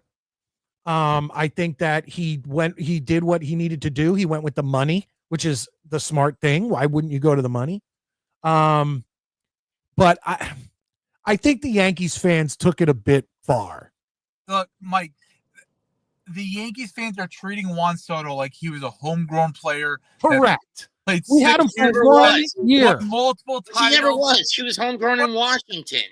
Correct, Mets. What we're saying is that Yankees fans are acting, not even that he's homegrown, that he was with the team through championships, or he was with the team for 5 years. He was with us for 1 year, and we all knew when we signed him, there's a good chance he may get a better offer next year. And the Yankees fans, like, look, I get it. Like, they have to be ruthless. They have to be Yankee fans and whatever. But it was, even as a Yankee fan, it was a little blown up. Mike, if Juan Soto signs with the Toronto Blue Jays, he does not get the same reaction as he does with the Mets. The Yankees fans do not talk about him the same way as they do because he's a Met. Because Juan Soto signing with the Mets was a catastrophic momentum change in baseball history, where the Mets finally got the guy, right? When's the last time the Mets and the Yankees were both bidding on the same high-level free agent and the Mets won out? Oh, yeah. And once again, Assist My Suicide actually came in and said, as a Yankees fan, the part I don't like is George would have went the extra mile for this guy. Yes, if George Steinbrenner was still the owner of the New York Yankees, Juan Soto would be a Yankee. I disagree. No, he would be a Yankee. Steve Cohen. No one's outbidding Steve Cohen. If it's a money thing, nobody's outbidding Steve Cohen. I disagree. They if gave George the guy $800 million. it doesn't matter. If George Steinbrenner wants someone, he will get that person no matter what it takes. Steve Cohen's the same way. So well, then at that point, we're looking at billion-dollar contracts because these two guys would have been, these two guys would have been going back and forth and back and forth. Okay, well, what do you guys think is happening tomorrow? I say Mets take it, but it's going to be tough. I mean, on the one hand, Max Fried has been a beast on the mound for the Yankees. But on the other hand, that's because he's never pitched in the AL. Hitters don't get to see him on a regular basis. The Mets, on the other hand, from his time with the Braves from 2017 to 2024 into 2023, did. So there's a bit of familiarity here. So what is your prediction tomorrow? Is a Mets victory? What about a score or a run differential? I'd say about the same as tonight, this afternoon was. Is it going to be a closer game? Okay, what are you thinking, Abe? Look, baseball is so unpredictable, right? Like to pick like who's going to win one game, and it's so like I want the Mets to win, of course. The Yankees are. I'm not an unrealistic Mets fan. The Yankees are a good team, like a really good team. The Mets are a really good team, and I think that Friday night's game is probably more an anomaly. That it was a blowout, and even in that blowout, a 6-2 game, the Mets forced the Yankees' hand in getting their closer to come into the game. So these games are going to be close no matter what. Fried's a really good pitcher. David Peterson's a really good pitcher. Another 3-2 game can absolutely happen. I'll pick the Mets because I love the Mets, and that's what I want to see happen. So I have the Mets winning 4-3, and Juan Soto is going to hit a home run tomorrow night. That I'm locking in. I don't know if the Mets are going to win or not, but I can guarantee you Juan Soto. If the Mets win with a Juan Soto home run, that would be a real dig for Yankee fans. That would be a real dig. Okay, I have a treat for everybody. I forgot about that. I have a treat for everybody, ladies and gentlemen. The man himself, the gold masked maniac, Dr. Ocho. How you doing, Doctor? So didn't Soto sign with the Mets because the Yankees wouldn't give him the suite? Wasn't that the that was one of the part of it. Yeah, that was part of it. Like when they say follow the money, like the Yankees offered him plenty of money. He just wanted, and the Yankees are like, well, look, you just got a $300 million contract. You can get your suite through your contract. And he's like, nah, I'm good, man. And did you see Judge snuffed him when they were doing the warm-ups the other day? Whatever. That's weak. I didn't see that. What do you mean by snuff? Like what you just when you know how they jog out on the field before anything, and Judge is like Soto's trying to run towards him, and Judge is running the other way, just to not give him the fucking knuckles or anything. I like that. There needs to be more rivalries. There needs to be more rivalries. Stop liking your opponent. Okay, well let's get real quick while you're here, Ocho, and you're a Steelers fan. Let's get back to football. Oh boy. Certainly. Oh boy. What the hell is that? What kind of idiot would wear a mask on this show? Jesus. You do, jackass. What mask are you talking about? The one you're wearing. Okay, well, I've been like this the whole time. What the hell is your problem? You look like you're from freaking Crocodile Dundee or something, man. No, I'm not. Christ. Okay. Imitation is the greatest form of flattery. I get it. I understand. Can you get these? Okay, you got your mask. Now get these. Go ahead. I thought they cured polio freaking 100 years ago. What's the matter? And I'm 10 years older than you, probably. I'd say more than that. Jesus Christ, I can't even do this anymore. Mike, come on, man. And I'm your guy. You know me. You know I got you. All right. While we have hold on. While we have Ocho and while we have Mets is a Giants fan, so I have a Giants question, and Ocho is a Steeler fan. Ocho needs to you need to get the man with those shoulders there, Ocho. No need. All right. So who's going to be your starting quarterback? Needs to be. Hold on, Ocho. Who's going to be your starting quarterback? Mason Rudolph or Aaron Rodgers? I hope Mason Rudolph. Really? I hope Mason Rudolph. It's a one-game difference. If they get Mason Rudolph, they go Shit. 8 and 9. If they get Aaron Rodgers, they go 9 and 8. Maybe that's a difference. Yeah, well, neither one would make And would make you the now the whole playoffs. freaking Steeler Nation is doing this freaking Howard gimmick with the freaking Ohio State guy, which he's going to be a viable backup for a long time. He is not a starter. Let's stop pretending that he is a capable starting quarterback. Assist My Suicide Kit comes in, and he comparing the arms of Ocho and Metz. He says it's a 50 caliber versus a 9mm. All right, real quick, Mets. Giants are sitting here with the toughest schedule, and it's brutal. Like, I looked at it. Let Russ cook, man. Just let Russ cook. Let Russ cook. The Giants are looking at 3 wins. And how many do you think I say they're going to get? Yeah. I'll say 6. You think they're pulling out 6? Honest Abe shaking his head. Abe, what are you thinking? 3 tops. Yeah, that's not because they're a bad team. I'm on 6 also. Actually, that's maybe it's me. Shit, did you look at the schedule, Ocho? I see. Well, look, the Steelers had the hardest schedule in 2008 in the freaking history of the modern day NFL, and they won the Super Bowl. Although these are the Giants who have nothing, but I get it. Yeah, there's a big difference between the 2025 New York Giants and the 2008 Pittsburgh Steelers. So, again, just let Russ cook. Russ can get them to 6 wins. Yeah, but that's if Dable gives Kafka the playbook. I mean, we know he doesn't want Russ, so what's the odds he'll do the same to Jones and cast him as a fucking scapegoat? I read lips. I can't see, man. Come on. I said, what are the odds of Dable doing the same shit he did to Wilson that they did to Jones? Oh, shit. I thought the other guy was talking. That's my fault. Daniel Jones, well, that's a difference. They got a first-round pick who they wasted. Potentially, the Steelers were going to get Danny Dimes, too. That was the other thing I heard. Thank God they didn't. Where did he go? He went to Indy? Indianapolis. Yeah. Indianapolis, yes.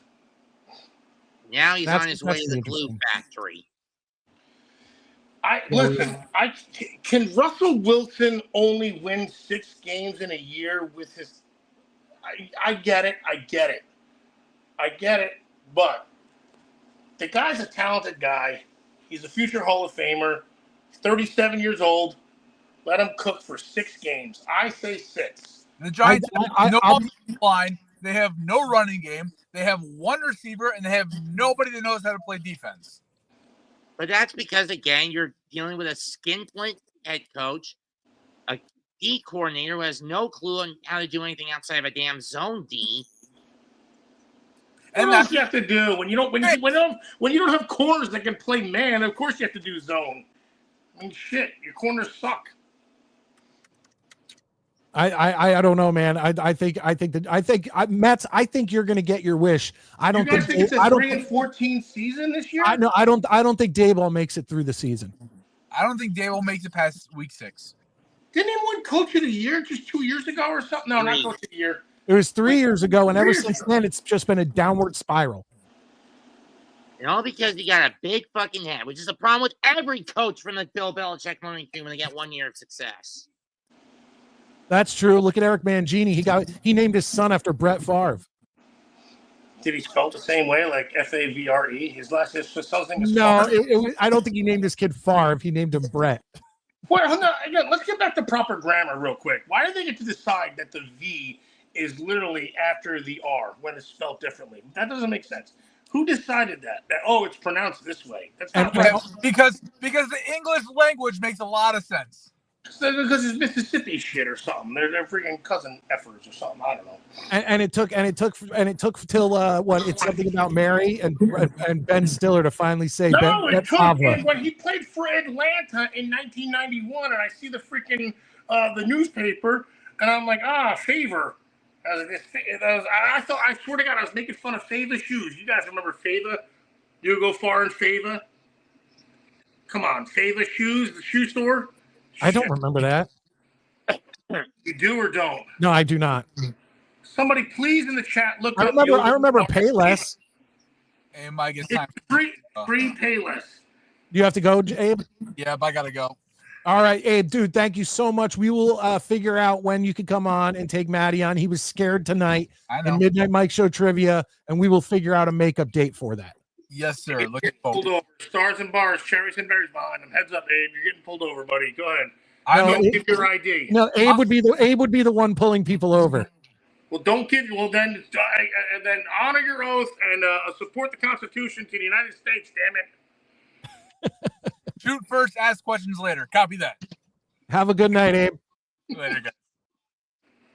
All right. I got one more caller. I want to finish up with you guys. I get out of here around 11 o'clock. I appreciate everybody. If you haven't in the chat, please hit the thumbs up. Let people know that we were live tonight. And if you're watching on the replay or anything like that, this show probably should get a decent replay, considering there is actually Jets news to talk about in the schedule release.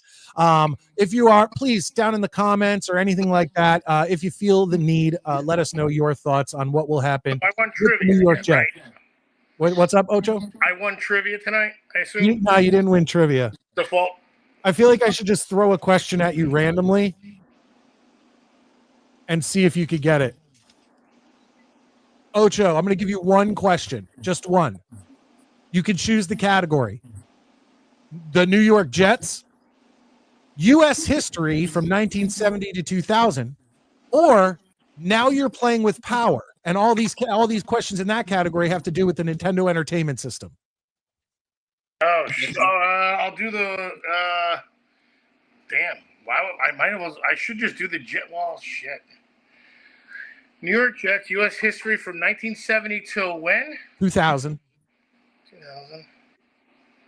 I'll do the Nintendo one. I'll try the Nintendo one. All right, here we go. I'll do the one that I feel like is pretty simple. Okay, hold on, let me get my thing ready here. How many total houses, don't answer right away, how many total houses are on the street in the original Paperboy? There we go. Mets, think of your answer if Ocho can't get it. How many total houses are on the street in the original Paperboy? All right. So I have it. I thought it was 14. But was it? Is 14 your final answer, Ocho? I don't have. That's all I got. Wait. Oh, how many houses total, or like how many you had to throw to? How many total houses? Oh shit. Oh, never mind. Was it 16? No, I got it. I'm bowing out. I thought it was houses. It was 20 houses. 20. It was 20 houses. 10 were subscribers, 10 are not, and then you earn more as the game goes on. And you beat the game when you get every house every day, right? I believe so. I don't know. I only like to do the obstacle course afterwards too. All right. How about who can sing the Paperboy music? Oh, Mets won.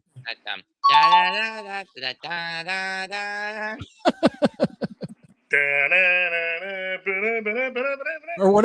How does it change when you go to the obstacle course? Oh no,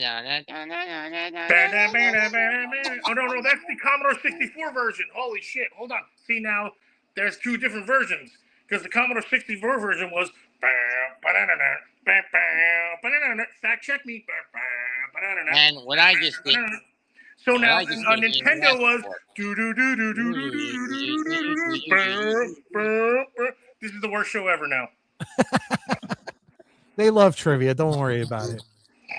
All right. Well, guys, I got someone waiting in the green room.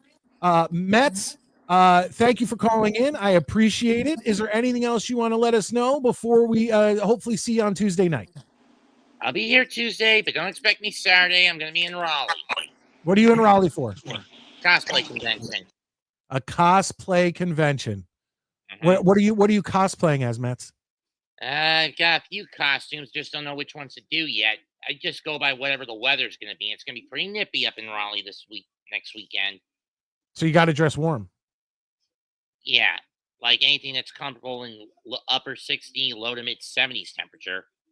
All right. Well, send me a picture. I'll try. All right, Mets. Thank you so much. Late. All right. Dr. Ocho, where'd you go? We'll remove him from now for a minute. If he comes back, we'll bring him on. I'd love to see him. But finally, we got to get to everybody in the green room. Once again, we're other people. If you don't have your camera on, if I don't know who you are, you're not getting on the show. I'm not going to have any porn bombs or anything else that other people have had to deal with. Ladies and gentlemen, let's bring him in, the Lane Train. How you doing, Lane? Oh, I'm good. Hello, Midnight Mike. So what's up? What's up, Lane? How you doing? Yeah, so that was, I just have to say that I saw that the, Jets, schedule's out already. It is. We talked about it earlier. Did you see it? Yeah. And what do you think? yeah, How many wins do the in Jets week- get this year? I think they're gonna start like 0-5. I mean 5-0. Oh, do you think they're going to start 5-0? Yeah. Lane, have you been drinking tonight? No. That's a honestly. bold prediction. Well, if you make a higher score, like let's say if you start off them running in the first game, Okay. you're gonna have a lot of, you're gonna have like the Giants playing. Okay. Now And, we're to the Giants. Yeah, and then you start. So anyway, I watched the Mets game today. What a great Mets win! It was. I knew that they were Congratulations. gonna win. You know. You knew? Yeah, I mean, I have to say that the Yankees did do well on Friday. I was kind Yes. of Well, of upset course about they it. did. Yeah, but can I ask you something? Why, like, when do you think, like, because the Mets did sign somebody out of Arizona, Jose, I forgot his last name. I'm not a Mets fan there, Lane. I'm a Yankee fan. Ambien like 20 minutes ago because I feel like your head's going to slide off to the side and you're going to be asleep in a minute and a half. What happened? And That must be a no, right? That's a no. yeah, so anyway, So what do you think? What do you think's happening tomorrow? The Yankees won a game, Lane. The Mets won a game. Tomorrow's the third I game. have to say, I mean, don't forget because you're facing such a good player, and a good pitcher on the mound for the Yankees, Max Fried. He's been hot. And and then you're also facing David Peterson. So that's going to be. I mean, I don't think it's going to be quite easy.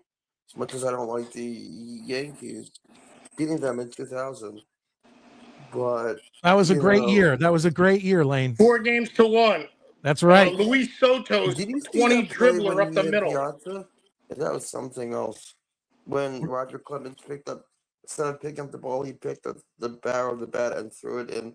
He Piazza's thought it was way. the ball. It's Oh, fine. but plus both those guys, Piazza and Clemens, are both hotheads. So who cares? Yeah, I know. And then the part when he got hit down on, and then when he threw a pitch and hit Piazza right in the head in Game 2 of the regular Yeah, series. he had slipped out.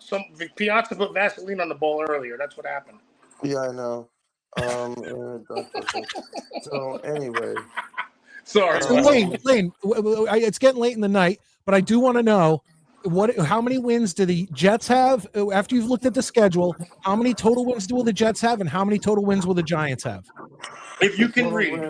Total wins for Giants.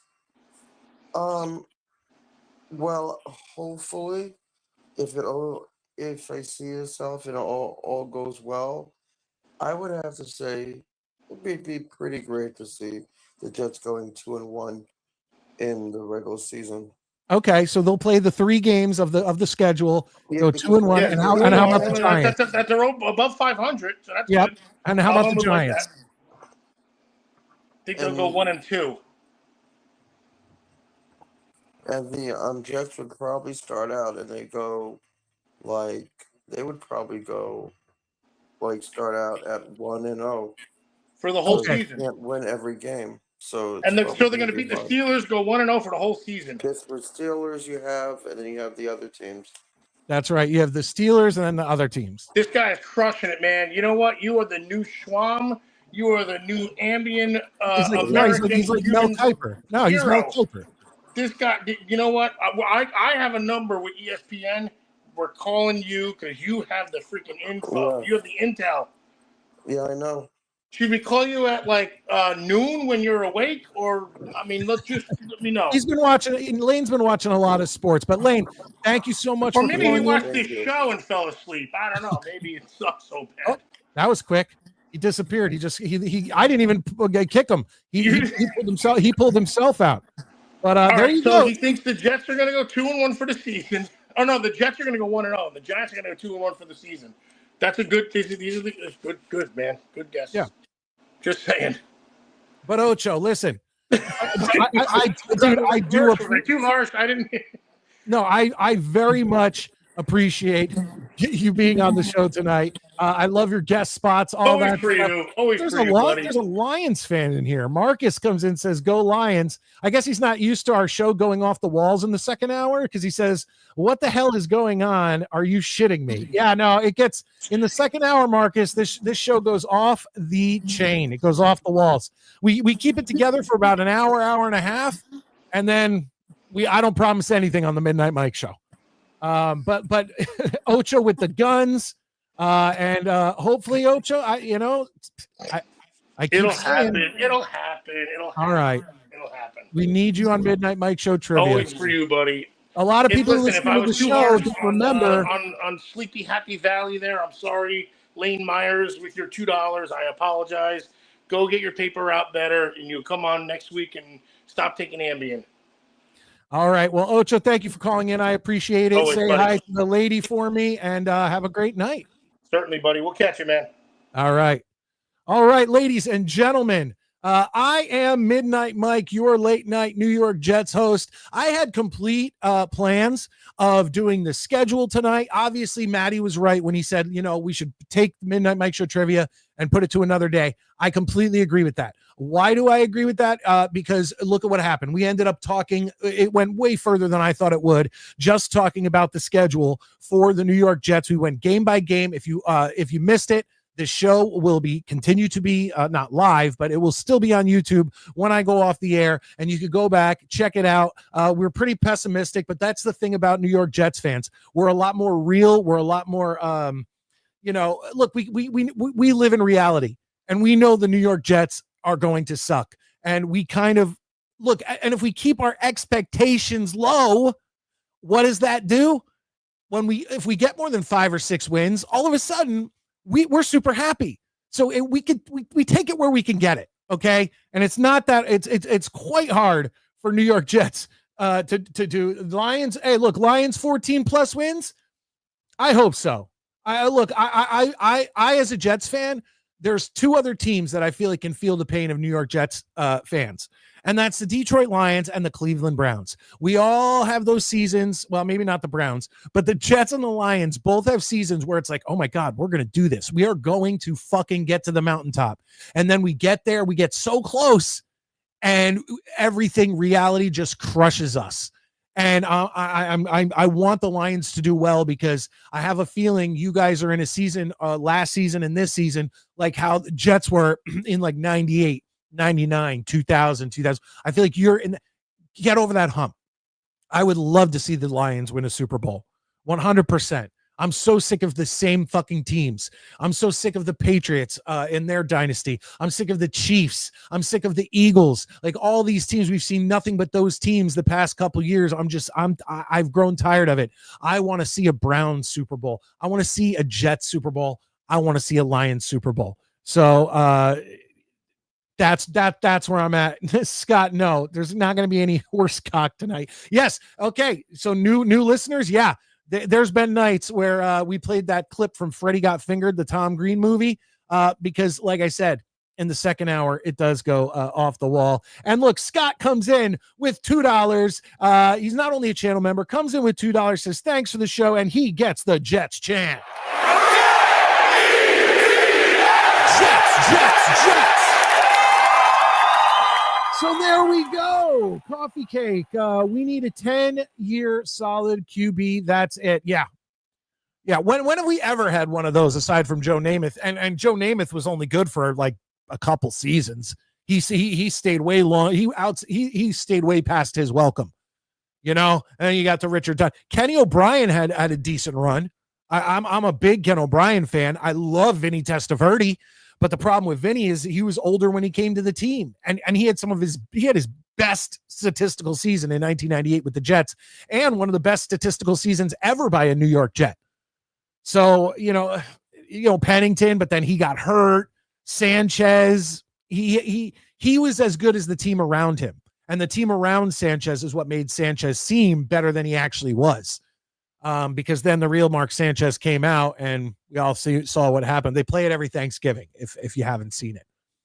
And then you go to past that, and the Sam Darnolds and the Zach Wilsons, and then the Aaron Rodgers and Brett Favre debacles. Fuck. It's tough being a Jets fan. It is tough being a goddamn Jets fan. I will say that. But guys, thank you so much. Hit that like button. Show your support by just hitting that like button down below. And I hope to see everybody soon. I am Midnight Mike, your late night New York Jets host, and I will be back on Tuesday night at 9:30 Eastern Standard Time with my co-host Maddie for another episode of the Midnight Mike Show. I hope to see you all there. But once again, our flagship show, Saturday night, 9 p.m. Eastern Standard Time. We usually do 2 hours. Sometimes we go past that. But in the off season, there's a lot of things where we have to just come up with stuff. That's where Midnight Mike Show Trivia comes in. That's where Mike and Maddie's Top 5 comes in. And we might be dropping the Top 5 because we've been doing it so long that we're running out of Top 5s. But me and Maddie have like 2 or 3 other little segments that we might start doing where you guys can vote each show on which segment we do. So instead of you guys coming into the comments section and suggesting Top 5s, I put a poll up and say, which segment do you want tonight? And then we go to the intermission report, and whatever one wins the poll, me and Maddie do. Hope to see you somewhere down the shoreline this summer, Mike. Absolutely. I hope to see you too, Cousin Kenny. Or Ivan Short Putsky. I like the wrestling reference. But hit that like button. Everybody in here, hit that like button. I appreciate it. Like I said, I am Midnight Mike, your late night New York Jets host. And I can't wait to see you next time.